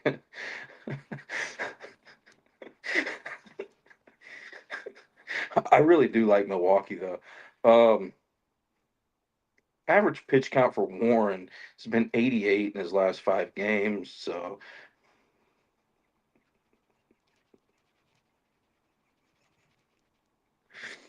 I think it's important, man, for uh for the Yankees to get that. I think it's important for him to to to reach that near that 88 mark because they have a bad bullpen. They rank 22nd in bullpen ERA. Now, no, hold on. I can't. I got to turn the camera off. I can't keep looking at myself. All right. So I think you guys can still hear me. He has an 88 average pitch count in his last 5 games. Warren is much worse against left-handed hitters in regards to batting average and home runs allowed. Only has a 1.0 home runs per 9 inning average though. Okay. Um, Now walks per 9 innings is concerning. It's at 4.1. So now Texas isn't the best team when it comes to drawing walks per game. They rank 24th in that department. So although his walks per 9 inning average is up there, um, Texas isn't the greatest at drawing walks. Now, Evaldi, right-handed pitcher for Texas, he pitched at the Yankees on May 22nd, and the Yankees won that game 1-0. All right, so it was a close game. He didn't do terrible. 5 hits allowed through 6 innings pitched, 1 earned run, 1 home run, 1 walk, and 6 strikeouts. Texas has a worse record at home with Evaldi. They're 4-4 than the Yankees do on the road with Warren. They're 6-5. Um, the Rangers won 3 games that they did win at home with Evaldi. 3 out of the 4 by 2+ runs. They lost 3 games by 3+ runs out of the 4 that they lost. They lost 3 by 3+ runs. His pitch count's been similar to Warren's, 85 in his last 5. He has a worse. He's worse against left-handed hitters, batting average and home runs. This isn't a great ballpark for left-handed hitters to hit home runs, but you know you can do what you want with that information there. His walks per 9 innings isn't high, and neither is his home runs per 9 innings. Yankees rank first in team walks per game, but I don't see that being too much of a problem as long as Evaldi is in this game, since he doesn't walk a whole lot of people. And this Texas bullpen ERA is good, man. It ranks second best in baseball, and the Yankees rank 22nd in bullpen ERA. All right. Um, Judge, Dominguez, Grisham, Bellinger. This starting lineup, I don't think was out whenever I first looked at it. So let me just double check real quick. Judge, Dominguez, my guy from the Rockies, McMahon is in there. Grisham, Bellinger. And then on the flip side, we got Smith and Seager here for Texas. All right. So, um, Texas has a bullpen advantage for sure. When it comes to space stealing, it's tough to steal bases off Will Warren, man. So that is the Rangers. One of their biggest strengths is stolen bases per game. They rank fifth in that department. But Will Warren on that net bases prevented chart ranks 8, or he has an 8 number next to his name. So he's one of the better players in the game, from my understanding. at preventing base stealing, and this Yankees team does also rank ninth best in base stealing, stolen bases allowed per game.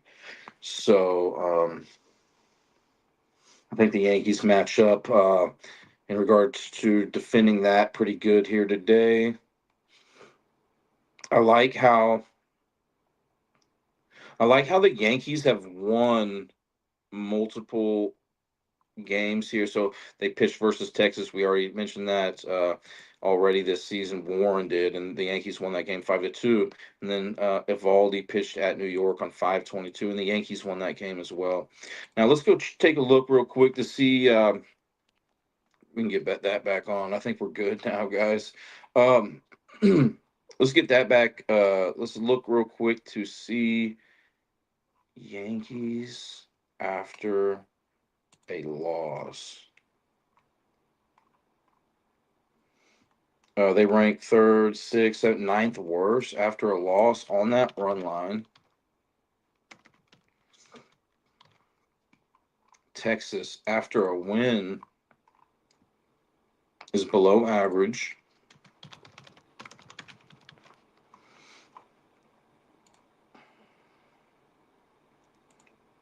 Yankees as a road dog, they rank eighth best. Texas as a home favorite is the best team in baseball on that run line. So that's tough to go against. Texas is a home favorite, and Judge is back in the lineup.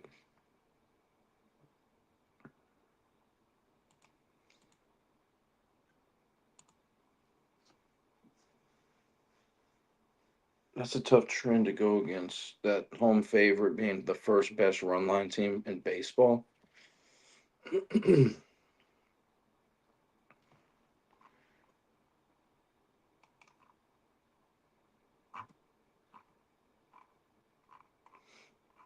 it doesn't look like I got around to it today.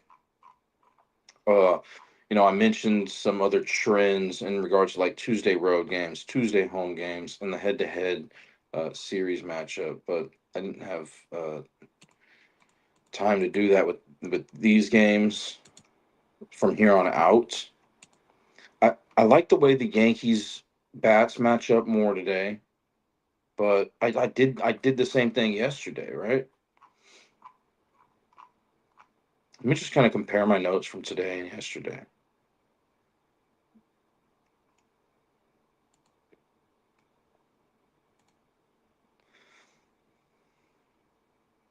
I do like the Yankees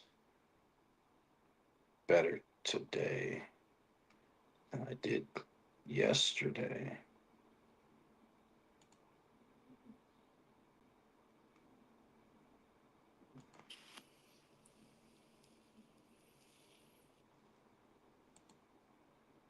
And I like the fact that the Yankees have won two games, one with Warren against Texas, one against Evaldi. I have to lean towards the Yanks today.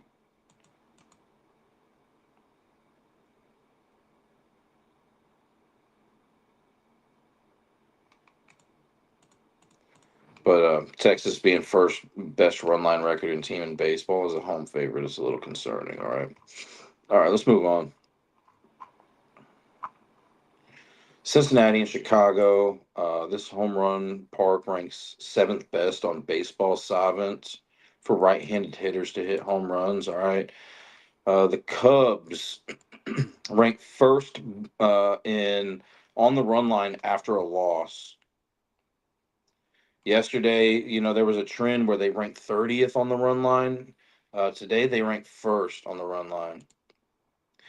Cincinnati, after a win, ranks eighth best on the run line. Road underdog, Cincinnati is a little slightly above average. And then as a home favorite, the Chicago Cubs are above average too. So I'd give the Cubs a run line advantage in that regard. Now, Littell, projected pitcher here today for Cincinnati, He's making his team debut today. He hasn't pitched versus Chicago while he was in Tampa Bay, and his average pitch count's been 90 in his last 5 games. He has a worse batting average against right-handed hitters. Okay, and then he's about even versus lefties and righties in regards to home runs. His home runs per 9 inning rate is high. It's at 1.8. Let me confirm these lineups real quick, please. Yeah, we got PCA, Bush, and Tucker in there.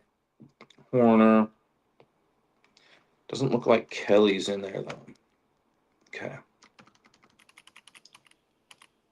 He was a bat that I was kind of looking at today for Chicago.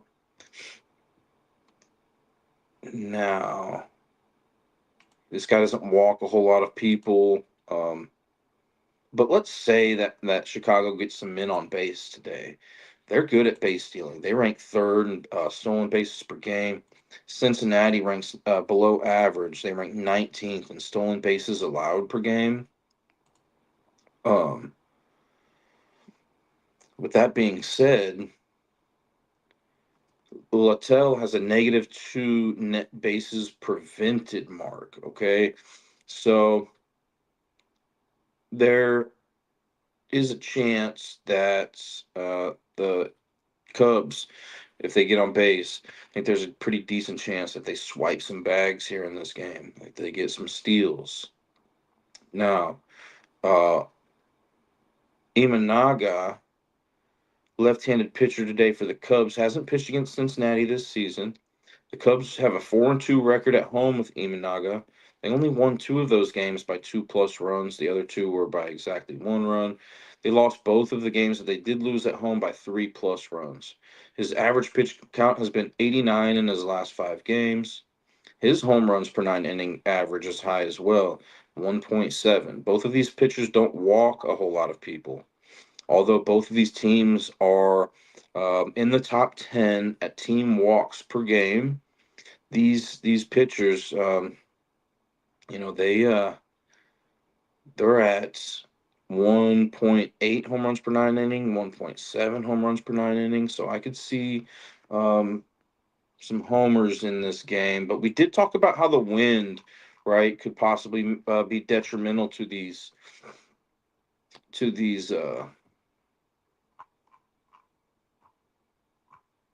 batters here today. Coming in, it's like 8, 7, 6 miles per hour.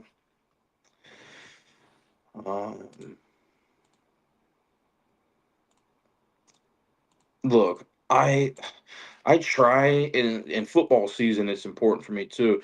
I try not to play weatherman too much. I think it's important to note the weather, but I can't tell you how many times I saw weather in a football game or even a baseball game where it's like, oh, there's no way that these guys are hitting homers today, and it turns out to be the greatest home run game of all time or the highest scoring football game of all time. But there's also times where it really does play has a negative impact on offenses. So, I'll keep it in mind, right? But I think that, there's some possibility that these guys still hit home runs here today. So I was really looking at Hayes in this game because Hayes, not only does he have a great batting average against left-handed pitching, Imanaga, but he's batting 362. Hayes is against left-handed pitching, his batting average, but his slugging percentage is at 672. Imanaga, 50% of the time, throws a four-seam fastball.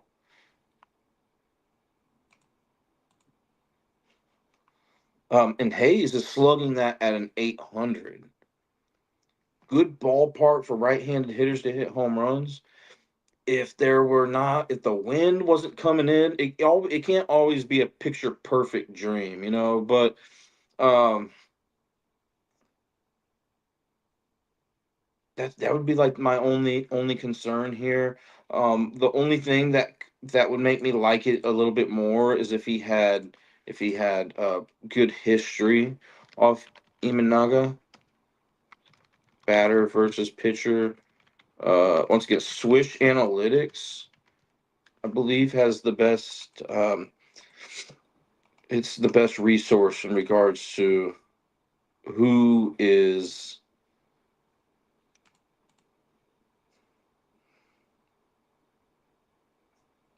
um, the batter versus pitcher history. I think it's the most accurate. So let's filter this, and I doubt he has any history off of him, but I just want to double check real quick. Hayes, he's batting 333. He has one hit, three at bats against him. I think he's in a good spot here. Besides that wind, also it would be ideal if he had a home run off of this guy, but I think that's worth a look. Um, and then against Littell, I was just thinking maybe Horner, but his slugging percentage isn't great off of right-handed pitching. Anyways, let's get to a prediction in this game. So the Cubs, they rank 12th in bullpen ERA. Cincinnati ranks 15th, so the Cubs have a slightly better bullpen ERA. We already talked about the base stealing a little bit. I think the Imanaga's net bases prevented is at a positive 2 as well. So I think the Cubs have a good chance to steal some bases today. I like how they're first on the run line after a loss. I like their bats better here today. I have to lean towards the Cubs, and I kind of like them again here today, just kind of like I did yesterday. What other games did I kind of like today? Let me just scroll up real quick. We talked about Milwaukee.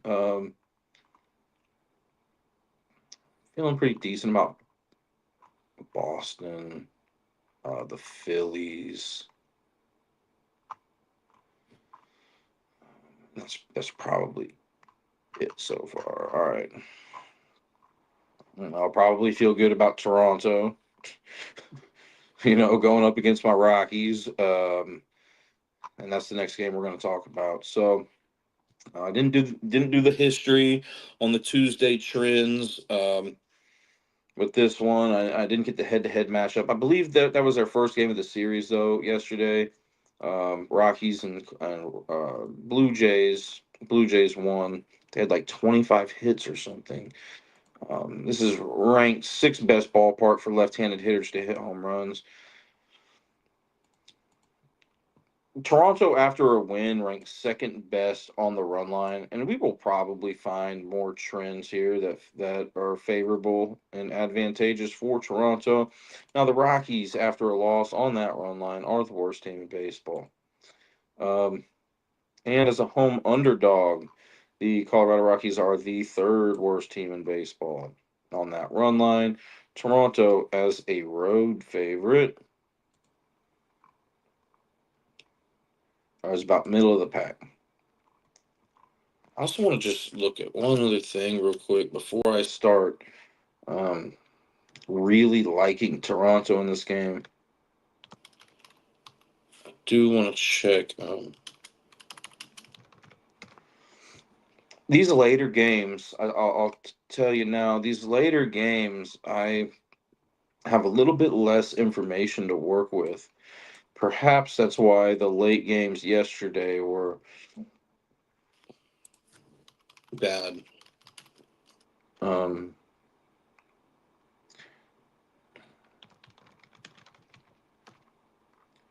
just looking at something that just one moment, please. Oh, okay. All right. So, and then let me check these starting lineups. These starting lineups were not out before I started this show.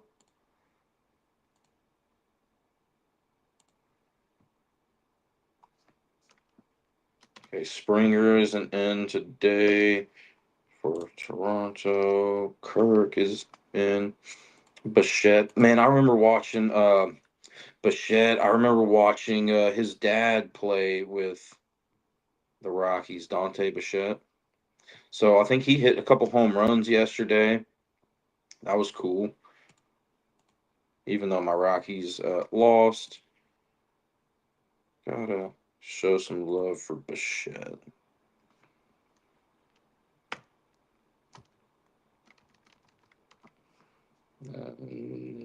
Okay, man.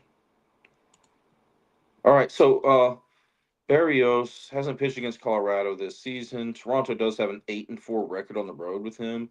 They won 5 of those 8 games by 2+ runs. They won 4 of those games by 4+ runs. So if you were thinking about taking Toronto today, maybe by -2.5, 3.5, something like that, they won 4 out of the 8 games that they did win on the road with Barrios by 4+ runs. Now, his average pitch count has been 77 in his last 5 games, 86 throughout the season. Uh, Toronto's bullpen ranks 17th in bullpen ERA. So it's about average. So I'm not too concerned if he were to come out a little bit early in this game. He's worse against left-handed hitters in regards to batting average. Um, he's worse against right-handed hitters hitting home runs this season, but about even since 2023. His home runs per 9 innings rates at 1.3. There were a couple guys in that Cincinnati and Cubs game that was higher than that, but there have been some guys that have had a lower home runs per 9 inning average throughout the show today, and this is his is at 1.3, so I could see him allowing a home run or two here. Now, since this ballpark ranked sixth best for left-handed hitters to hit a home run in, I wanted to kind of target maybe a left-handed hitter. So I was thinking of Moniak for the Rockies, slugging right-handed pitchers at a 566. Now, Barrios likes to throw a sinker 31% of the time, all right? And the Rockies, when we filter this by slugging percentage on the sinker, Moniak is slugging that at a 655. All right.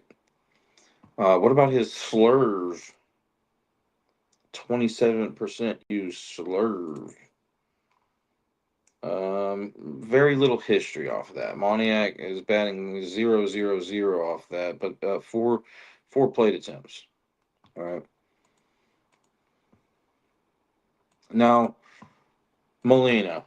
Anthony Molina. I don't know anything about this guy. A whole lot about him, I should say. So, he's the projected starting pitcher today here for the Colorado Rockies. So he's in line to make his second career MLB start. It's his first start of the season. I hear he's been solid in AAA, according to RotoWire.com. Just a lot of just limited information on this guy. What I will say is that from that. Uh, baseballsavant.com. They had him throwing a four seam fastball 49% of the time. Okay. So if we filter this, Blue Jays, like if this is going to be um, Toronto Blue Jays, I would love for the Rockies to win this game today, but I don't see it happening. I think it's possible though. It's baseball. Crazier things have probably happened. Um, but against that four seam fastball, right? Who's slugging that good? Vladimir Guerrero Jr. Okay. But for a left-handed hitter, I was thinking more of Barger or Lucas. Specifically, Barger slugging right-handed pitching at a 533. Now, what's he doing against this four seam fastball? Slugging that at a 415. Is Lucas slugging that better or worse? Worse. Okay. And then I'm seeing 22% changeup from the pitcher today for the Rockies, the projected starting pitcher. Barger, 489. And then Lucas 394 slugging against that second most used pitch, the changeup at 22%. So, I'd have to lean towards Barger getting one here, really because he's a left-handed hitter. Okay, and this ballpark is favorable for left-handed hitters to hit home runs in. So Moniak and Barger would be my leans there. Now, I just don't see any advantage whatsoever for the Colorado Rockies here today. But I will say though, man, is the Rockies bats their batting averages are not terrible against this right-handed pitcher today. Freeman batting 338, Goodman 292, Moniak 275, Bet 264, and Tovar 261. These guys, there's they're playing with some heart, in that Pittsburgh series. And I think a lot of people are probably going to be thinking about taking Toronto today. I think this is maybe a sneaky spot here for the Rockies.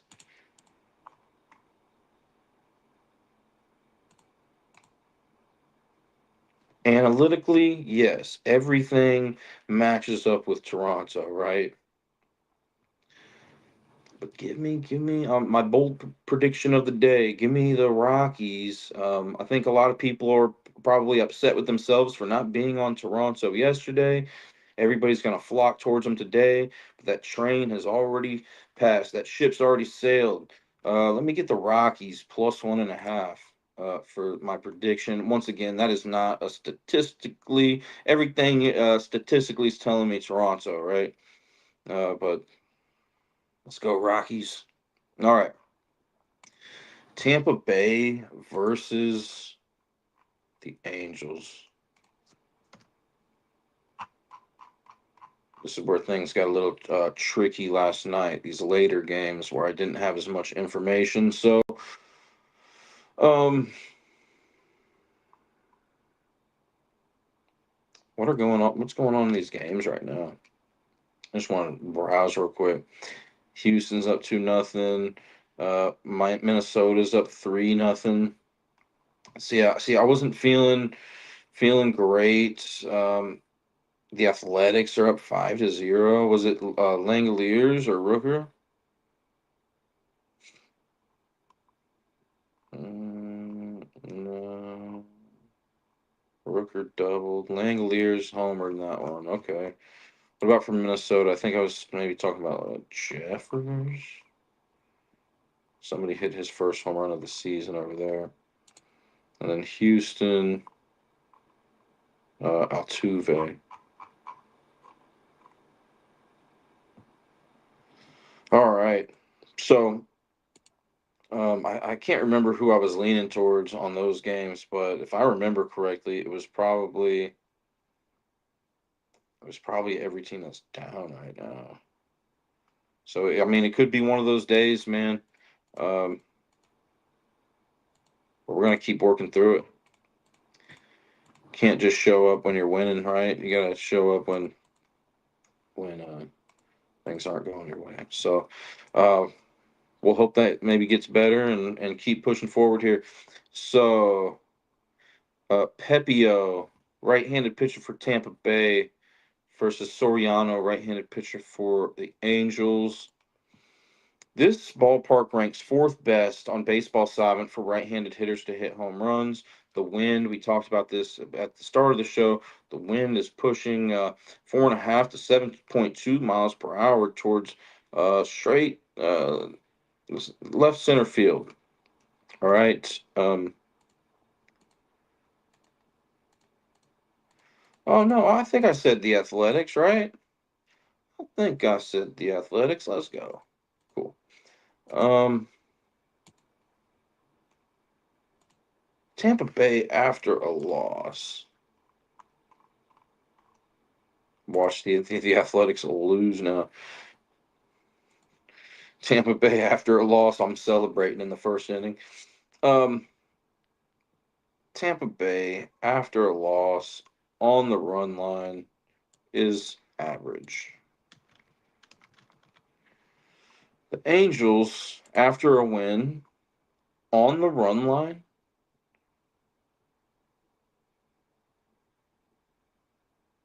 is slightly above average.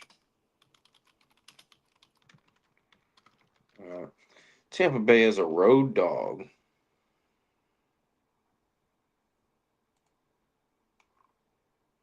it ranks fourth best on the run line. The Angels as a home favorite, slightly above average on the run line. So in that regard, I would give Tampa Bay the overall run line advantage here. So, anyways, Pepio, right-handed pitcher for the Tampa Bay Rays, pitched versus the Angels on April 9th, and Tampa Bay won that game by 1 run, 5-4. He had 5 innings pitched. He kind of got beat up a little bit by this Angels team. 5 innings pitched, 6 hits, 3 earned runs, 3 home runs, 3 walks, and 5 strikeouts. And here's probably the most interesting trend that I've seen today is that other than like run line trends and all that stuff, I'm talking about the pitcher trends that I look at. Tampa Bay has a 1-9 record on the road with Pepio, and they have lost 9 in a row. So they won their first road game with Pepio, and then have lost 9 in a row since then. They lost 8 of those games by 2+ runs. Um,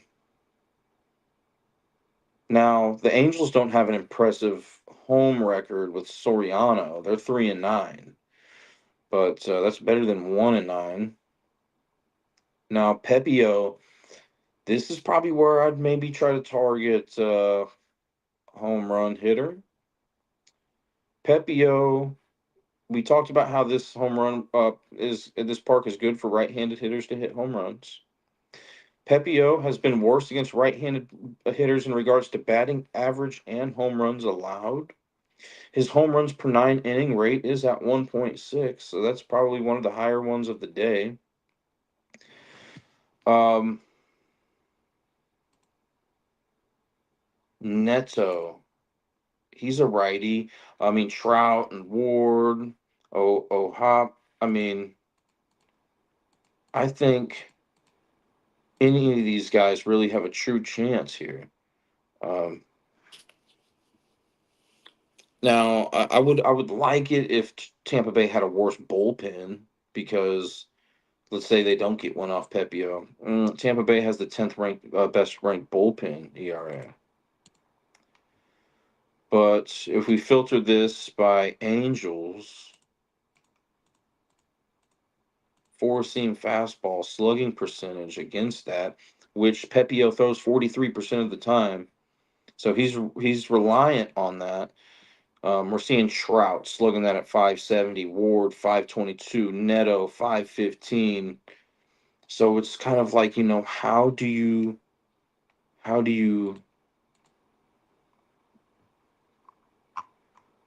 um, like tell who's going to get one? Well, Ward does have a home run off of this guy. 5 at bats, 1 home run, only batting 200 off him though. So I would probably just also look to see who's slugging the best, and we can look at that. Since this is probably one of my favorite home run spots.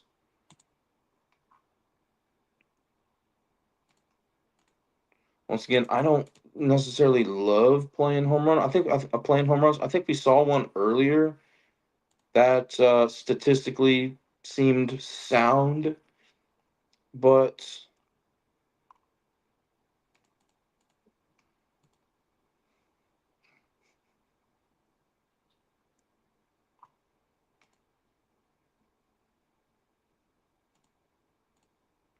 here, I'm trying to find out slugging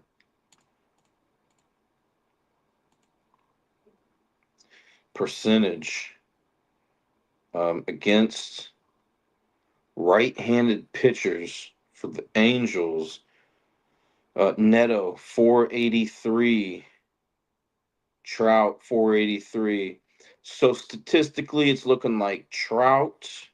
Let's also go check that one other pitch that Pepio likes to rely on. Well, there's I guess a couple others. 25% of the time it's the changeup, and then that's Neto 636, Adele 571, Trout 476, Ward 400, and then what about that third most used pitch by Pepio, the 18% slider? Adele, is he in the lineup today? Yes. Adele, what is he slugging against right-handed pitchers? 433. Um, so Adele slugging 733 against that third most used pitch, that 18% used slider by Pepio, and then it's Ward 456, 434. I don't know what the odds are, right? I guess I can kind of go and look real quick. I'm looking at a book here. What are they saying? Neto plus 370. Okay. Um, yeah, that's probably where I would probably lean. And not just that, but he's batting 292 off of right-handed pitching. All right. So then we got Soriano, who's pitched at Tampa Bay on April 10th, and the Angels won that game 11-1. He had 7.2 innings pitched, 5 hits allowed, 1 earned run, 0 home runs, 3 walks, 4 strikeouts. So Angels rolled that game. Angels are 3-9 with Soriano at home. Won one game by exactly 8.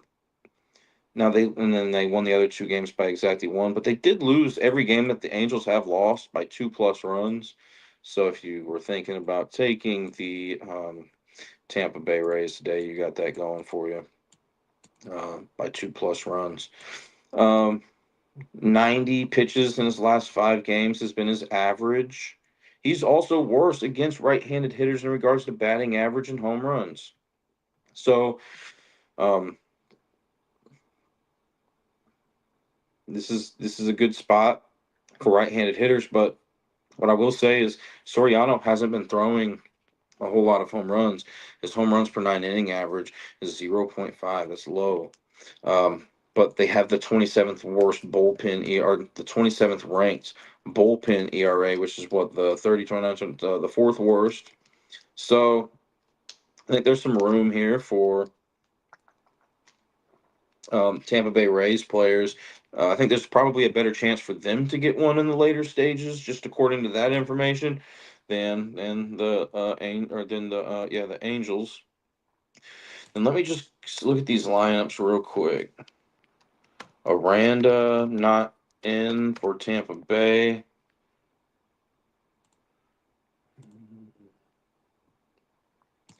Diaz, Caminero.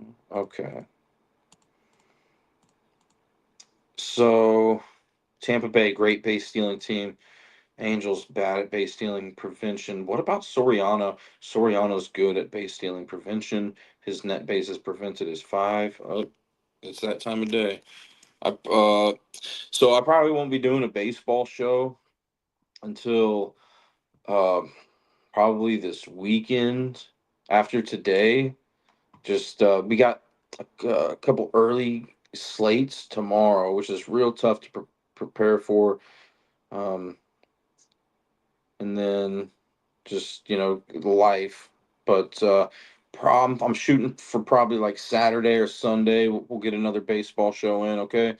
But getting back to the matter at hand here, I was looking at starting lineups: Simpson, Diaz, and Caminero. Okay.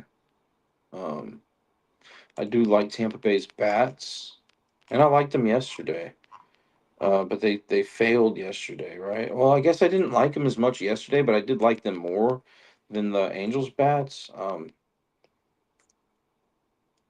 yesterday. I feel the same way about that today. But let me just look. Mm, Probably have to lean towards the Angels in this one, to be honest. Angels.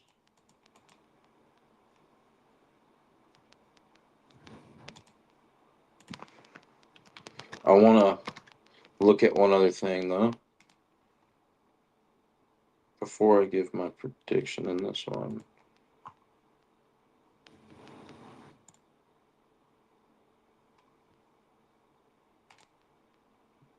Yeah, I mean, I have to lean towards the Angels on the run line. I'd be more concerned if Soriano was bad at the net bases prevented thing. If his number was negative, but it's +5, so he's been real good at holding people from attacking bases on him. But his walks per 9 inning average is high. But the Angels are, I mean, excuse me, the Tampa Bay Rays are not great at uh, at drawing walks. They rank 22nd in that department. So I think it could be a competitive game. But I also like the fact that the Angels won with Soriano against Tampa Bay already this season by 10 runs. I like the now Pepio did Tampa Bay won with Pepio, but that was by 1 run, and that was in Tampa Bay. I just can't get over this trend where they've lost 9 in a row with Pepio and lost 8 of those by 2+ runs. So and I think with Pepio's high home runs per 9 inning rates, the Angels, I think they'll probably have to hit some home runs. From my understanding, they probably did last night too, right? But yeah, I'd have to lean towards the Angels in this one. All right. How many games do we have left? 3 games. All right. We're pushing through it, pushing through it. I mean, I love this stuff, right? I love looking at all this information and um, being here with you guys and, and hopefully, helping you guys or making you maybe think about some things that you haven't thought about before. There's a reason why you're watching this, um, and I really do appreciate it. And they don't make this stuff easy, the sports stuff. So I get it, man.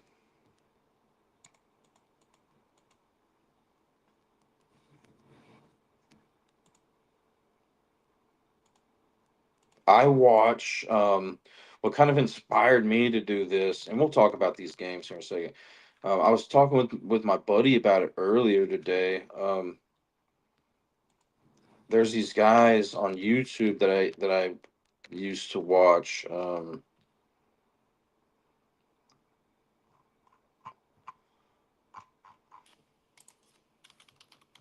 for fantasy football. Um,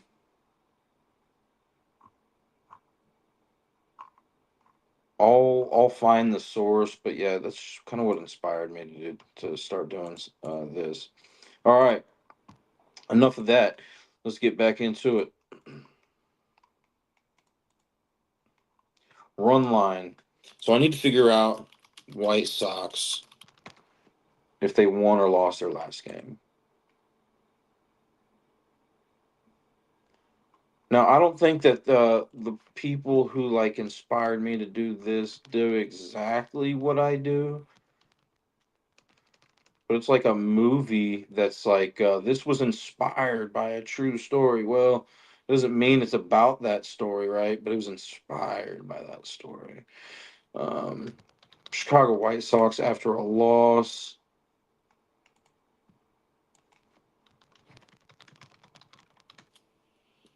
Um, I need to look at Seattle Mariners stuff here. It's Ichiro Hall of Fame pop figurine night to the first 10,000 fans in this game, by the way.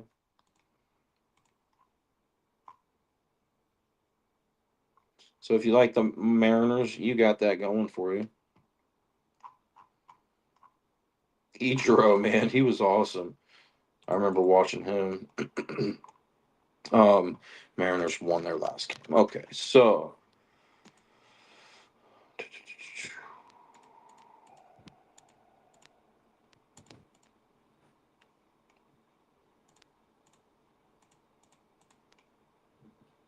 hey, the Phillies are up 3-0. That's cool.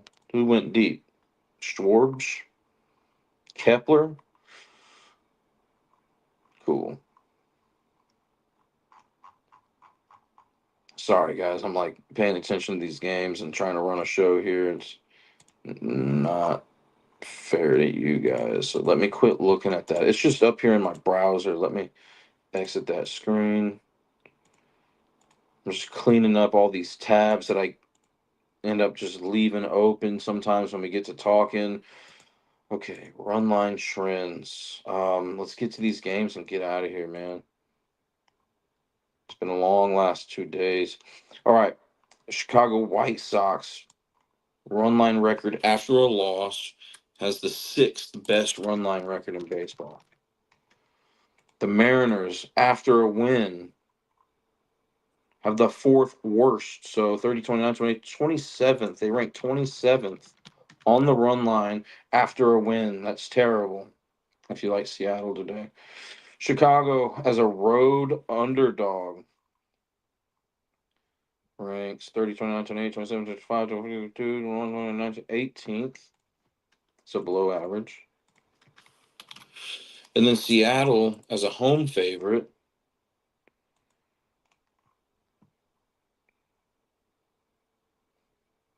ranks what, fifth worst. So fifth worst. All right.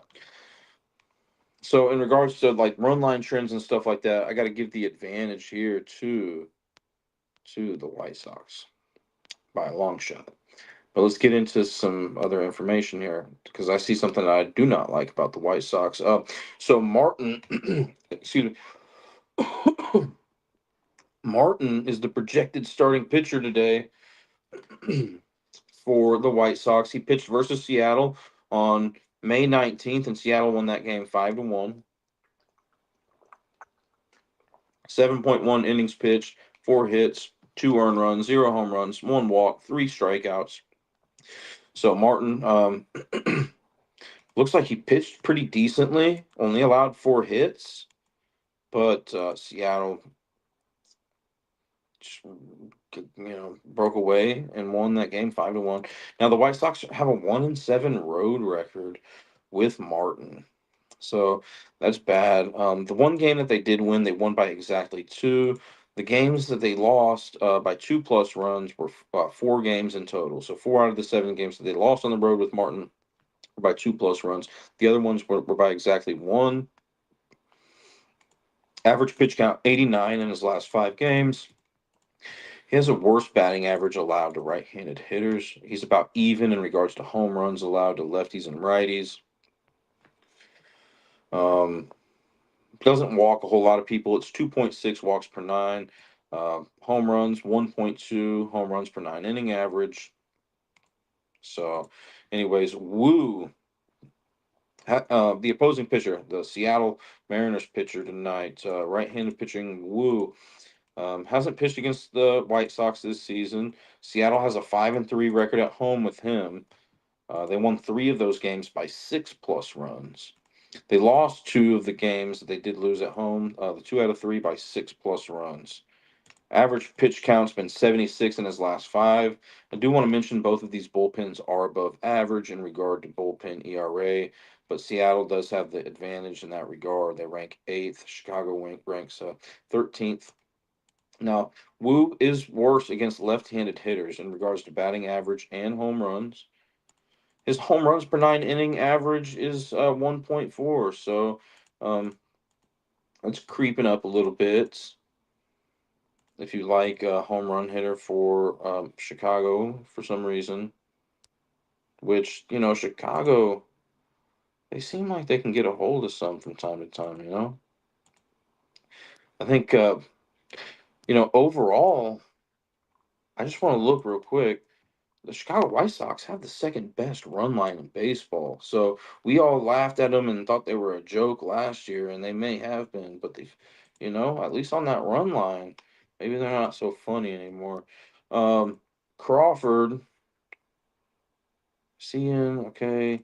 I'm just looking at these lineups, right? Because these lineups were not out before the show. I really like how Seattle's bats match up against this Martin, Davis Martin, a lot more than I like Seattle's bats and how they match up there. Um, Chicago White Sox and Seattle. Let me just check one more thing. I'm pretty sure I'm going to be leaning towards Seattle in this one. Although the White Sox are sneaky and they got that good run line trend going for them. If you were thinking about taking the White Sox today plus 1.5, I could see it. I gotta lean. The statistics are telling me, just based on what I'm looking at, right? You may have other reasoning why you like a team, and I'm looking at something here. Yeah, I like Seattle tonight. I would say I like Seattle, even though those run line trends are bad. I don't know what the price is on them to win the game, but ooh, it's yeah, heavy there. Uh, it's sometimes it's tough to be super confident if you need a team to win by 2+ runs, but I feel all right about it. I like how the bats match up. Um, I like that they slightly have a better bullpen area. I really don't like how the White Sox bats match up today against the right-handed pitching Woo. I like Seattle. I like the fact that Seattle can that they're a good base stealing team. The White Sox are not good at base stealing prevention. Martin, if I didn't mention it before, has a -1 net bases prevented number next to his name. So um, he's a little bit below average in regards to holding base runners on, from my understanding. Um, I like that Seattle beat Martin already by 4 runs this season. I like the fact that the White Sox are 1-7 on the road with Martin, and they lost more than half of those games by 2+ runs. And I like the fact that Seattle has won more than half of the runs that games that they won at home with Woo by not only 2+ runs but by 6+ runs. I also like that it's Ichiro Hall of Fame pop figurine uh, night to the first 10,000 fans in that game. San Diego at Arizona. Believe they're doing healthcare heroes in this game. Uh, so for the people taking care of, those people that live in Arizona, healthcare workers doing discounted tickets, pregame walk around the field, and access to the fun zone. Sounds like a good time to me. All right, so um, ranked 6 for home run hitters in this ballpark. All right, for right-handed hitters. Now, I just kind of want to just browse real quick to see if I see if either of these pitchers, Nelson or Darvish, have a high home runs per 9 inning average, and I don't see that. Okay. Now, both of these, well, I should say one of these bullpens, Arizona, does have a bad bullpen ERA. It ranks 26th. Um, and just through my notes here, I want to just, if you do like a San Diego Padre to hit a home run tonight, right? Machado has a home run and 21 at bats against Nelson. For me, he has 2 hits, maybe not a home run for me. Bogarts, I think, was the guy I was looking at.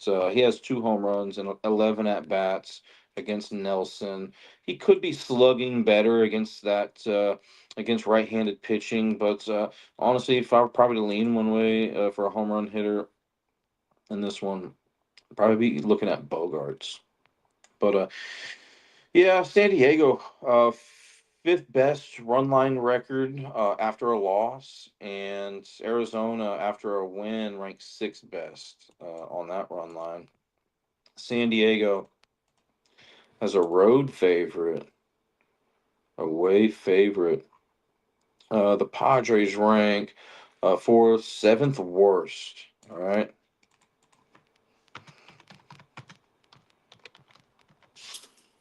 And Arizona as a home dog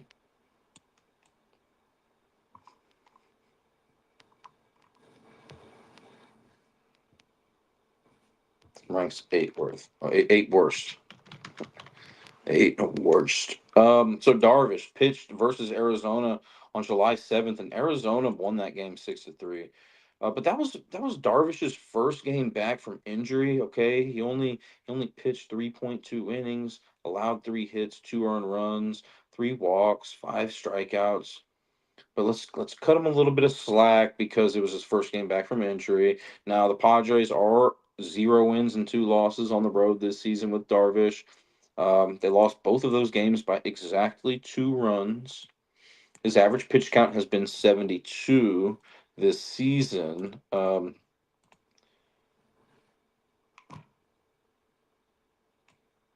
he's 38 years old, so they may keep him around that pitch count. He's worse against batting average against right-handed hitters this season, but worse against lefties since 2023. But it's a small sample size for this season, right? He's slightly worse at allowing home runs to right-handed hitters. So if you were thinking of a Arizona Diamondback right-handed home run today, you got that going for you. Um, Now his walks per 9 inning average is getting up there to that 3.5 threshold. It's at 3.4. So I am a little bit concerned, especially because Arizona's a good team at drawing walks per game. They rank fifth best. How is Arizona at base stealing? They do rank 17th in that department. San Diego ranks 11th. I think what really matters is how is Darvish against base stealing? His net bases prevented is -1. So I do think there's a chance that Arizona gets on base by getting walked and maybe even swipe a bag or two here. Um, and then Nelson pitched versus San Diego on 6/13, and Arizona won that game 5-1. He allowed 6 hits through 5 innings, no home runs, no walks, or excuse me, 1 walk, 3 strikeouts. Arizona has a 7-5 record at home with Nelson this season. They won 6 of those games by 2+ runs. They lost 4 games. 4 out of the 5 games that they lost at home with Nelson this season, they lost by 3+ runs. 88's been his average pitch count in his last 5 games. Although throughout the season it's been 66. He's worse against right-handed hitters in regards to batting average, but home runs are about the same to lefties and righties. Net bases prevented is 4. So he's not allowing a whole lot of stolen bases, and neither is his Arizona team. San Diego is also not the most speedy team. But let me look at a couple other things because I was wrong about the Padres, I believe, last night, right? I was leaning towards the Padres in that one. So in that game. So let me just look at the starting lineups real quick in this game. Moreno is not in for the Diamondbacks. Smith, Thomas, Carroll, Perdomo, all in. So now we're looking for Machado, Loriano, who he's slugging 575 off right-handed pitching. Um, I don't think he has any history off of Nelson. Arise. O'Hearn's not in. What about Tatis? Tatis is in. Merrill. No Fermin. about Bogarts? Bogarts is in. I gotta look at one other thing here, real quick.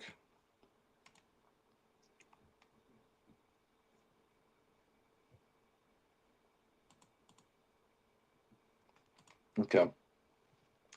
I'm gonna lean towards Arizona in this one, not just because of what happened last night, but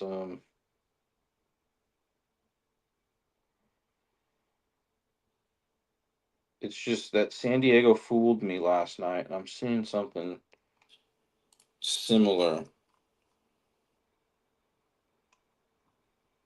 hmm Yeah, I'm seeing something similar from what happened last night to today. A trend that I'm kind of looking at. So um, now through the statistics we talked about, what I can say is that like Darvish, San Diego's 0-2 on the road with him, right? And Arizona has a winning record, so they're 7-5 with Nelson at home. Um, I think Arizona can attack those bases more so than San Diego. I'm always worried about Arizona's bullpen a little bit.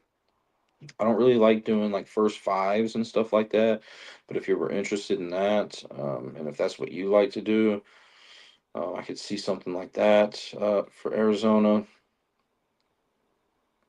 Um, we talked about Darvish, how he's at 3.4 walks per nine inning, and Arizona's good at drawing walks.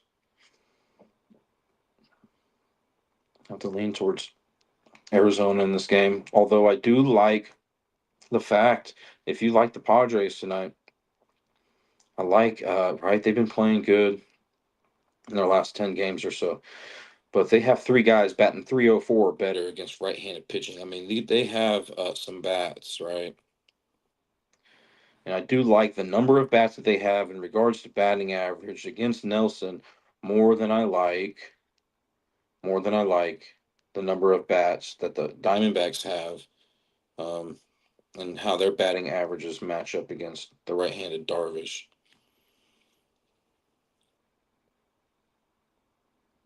I like the fact that Arizona ranks sixth best on the run line after a win, and I like that it's Healthcare Heroes nights there at the Arizona Diamondbacks Stadium. Last game of the day, and it's always got to be the Dodgers, right? Pretty much good home run party. If you ever see a Dodgers game on the slate in LA, I mean, from my understanding, this is a great place to hit home runs. First ranks first in right-handed hitters to hit home runs. Third for left-handed hitters to hit home runs, according to that baseball savant resource that I like to use. Now let's look into the run line trends a little bit.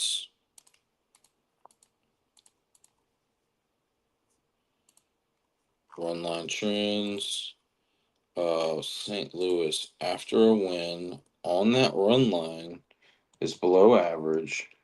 After a loss, the Dodgers are third worst on that run line. As a road dog, the St. Louis Cardinals are below average on that run line, and the Dodgers, as a home favorite on that run line, um, that's probably the best run line trend that I've seen out of all these teams. They're average. So what did I say the Cardinals were after a win? Below average. So everything below average except uh, the Dodgers as a home favorite run line. That's the best run line trend that I saw. Uh, Michaelos hasn't pitched against the Dodgers this season. St. Louis is 5-6 on the road with this starting pitcher. He won 4 of the 5 games that the Cardinals won on the road with him. They won by 2+ runs. 4 of the games that they lost out of the 6 on the road with him, they lost by 2+ runs. His average pitch count's been 81 this season, 80 in his last 5. But the Dodgers, I mean, excuse me, the Cardinals do have a good bullpen. They rank sixth best in bullpen ERA. Now those numbers may change. If you're looking at this and like fact checking me, sometimes these numbers change a little bit. Um, Sometimes the numbers are not updated enough, or they don't update quick enough for my research. But I do the best I can to make sure these our numbers are as accurate as possible, right? Um, but there are games going on right now, which if you're looking at a game for instance, and their bullpen has came in and gave up some runs, you may not see the exact number that I'm looking at. Okay, these numbers are quick to change, but um, worst against right-handed hitters in regards to batting average, worst against left-handed hitters in regards to home runs. Okay, so if you're thinking about a left-handed Dodger here today for a home run, um, Michaelis is worse against left-handed hitters hitting home runs. A guy that comes to mind instantly is Freeman. He has 3 home runs off of this pitcher. Okay, out of 20 at bats. Muncy, Otani, man, he's slugging 633 off right-handed pitching. I think all these guys, should be on the radar tonight. Now, when we look at this four-seamer that Michaelis likes to throw. Um, so 28% of the time. Now, does have a diverse pitch arsenal, but Muncy slugging that four seam fastball at a 662, Otani 571, uh, Freddie Freeman only 459. But then when we go to that slider, Otani 783. Out of the lefties, I'm kind of looking at those 3 lefties. Freeman 475, and then Muncy's not doing good against that 255, not slugging good against that, I should say. And then the curveball. And there's other pitches I'm not going to list that he throws a least amount of percent of the time, but 635 slugging for Otani there. Freddie Freeman 389. Muncy 200. So I'm thinking Muncy's going to probably have to catch a four seamer. All right. And then, so it sounds like it's probably like, I don't want to just sit up here and ramble chalk, but I think Otani is a good look tonight, and Freeman and Muncy.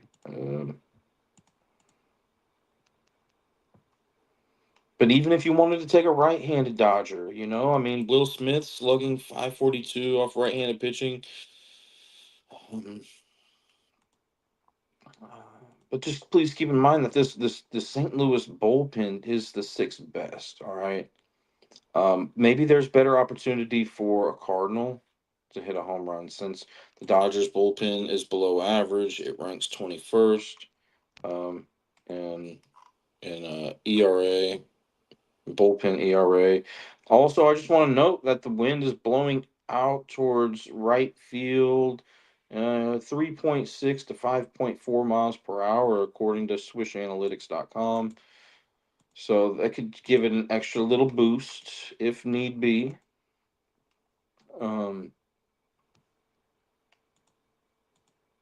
Need to check these starting lineups real quick. Otani, Freeman, Muncy, Paz, and Otani, and then we got Donovan, Herrera, Burleson, and Wynn.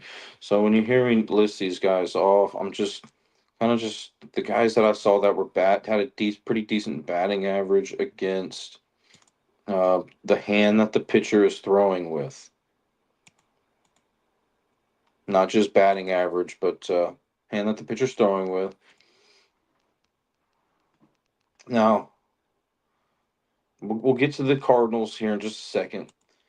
Michaelis net bases prevented -2. He's not walking a whole lot of guys, but if the Dodgers were to get on base, maybe they do swipe a bag. St. Louis is average at base stealing prevention. The Dodgers are not a very speedy team. They rank 20th in stolen bases per game. But maybe they do take advantage of the fact that Michaelis is a little below average in preventing that, from my understanding. Okay. And then Sheehan, pitcher for the Dodgers, hasn't pitched against St. Louis this season. Dodgers are 1-2 at home with him. They won that game, but that they did win by exactly 1 run. So there were 3 games that the Dodgers have pitched at home with Sheehan this season, and they haven't won any of those 3 games by 2+ runs quite yet. Um, his average pitch count's been 70 in his last 5 games, 69 throughout the season. So there's a decent shot that this Dodger bullpen comes in again, and it ranks 21st in bullpen ERA. This guy has a worse batting, allows a worse batting average. Um, right-handed hitters are hitting better off of him in regards to batting average. Left-handed hitters are hitting better off him in regards to home runs, but both are small sample sizes. We don't have a whole lot of data to look at with this guy.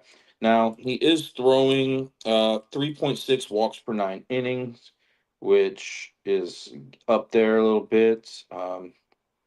So if the Cardinals were to get on base, I don't think they have as a good of advantage to steal a bag today than the Dodgers do, but I think it's close. Sheehan, just simply because Sheehan has a net bases prevented number of +1, and Michaelis is at -2. All right, let's go. Excuse me. Let's go look to see real quick. Uh, 49% four seam fastball. Cardinals. I said this was going to be a quick show. I knew when I said it was going to be a quick show that it wasn't going to be a quick show. Okay. 49% four seam fastball. Well, I just figure somebody out there is watching this, and they're trying to make something of it. So I really do work hard to get you guys some quality information here. All right, so four seam fastball, 49% of the time. So there's a good chance that the Cardinals see this pitch. Donovan slugging 568 off of that. Now, is Donovan a lefty? Yeah, he's batting leadoff. Okay. This is a good ballpark for lefties to hit home runs. The wind is giving an extra little push out there. He's slugging 445 off right-handed pitching this season, so that could be a little bit higher. Um, but he's slugging off that four-seam fastball at a 568, which is good. Burleson is another guy I got my eye on. 523. Also, Sheehan's worst against left-handed hitters home runs, if I didn't mention that 5 times already. But Burleson, 523 slugging against that four seam. Excuse me. 523 against that four seam fastball. And then 482 slugging off of right-handed pitching. Batting a 290 average off of right-handed pitching. Donovan sitting at 305. What about the 26% used slider that Sheehan likes to use here? Burleson 595 slugging, much better than Donovan's, only slugging 295 off that. So maybe Burleson is the guy that I'm looking for here. And then let's look at that 19% used changeup. Uh, Burleson 442 slugging. Who was the other guy we were looking at? Donovan, 553. So be up in the air between those two guys. I'd probably say Burleson. I would probably say Burleson. And that Dodgers bullpen ERA ranks 21st. But just once again, please keep in mind that Sheehan has a low home runs per 9 inning average.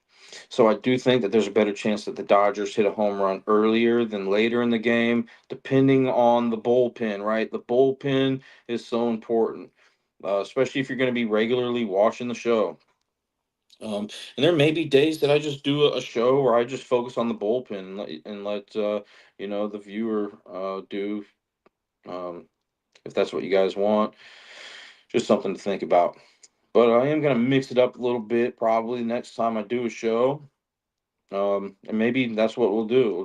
I'll zone in on bullpen for a bit. So instead of doing all this other stuff, even though all this is important, that bullpen I can't stress how important that is as well. Especially when you got two pitchers that are, projected to throw relatively low pitch count in that game. So, anyways, I'll make an announcement whenever I'm doing another baseball show. It'll probably be a few days, just because once again we have some early games going on tomorrow and Thursday. Friday, I'm unavailable. Saturday, I may be unavailable. Um, I'll probably shoot for Saturday or Sunday. Okay. I really like doing these shows, so I'll probably shoot for Saturday. Let me just look at Saturday's slate. Oh, we got a lot of Saturday night baseball. That works pretty good. Okay. So yeah, let's plan on Saturday, August 9th. All right, thanks again guys. Have a great day. Good luck. Um Hold on. I just want to check the weather real quick one more time. Isn't there a game that we're Milwaukee and Atlanta? Is that game going on?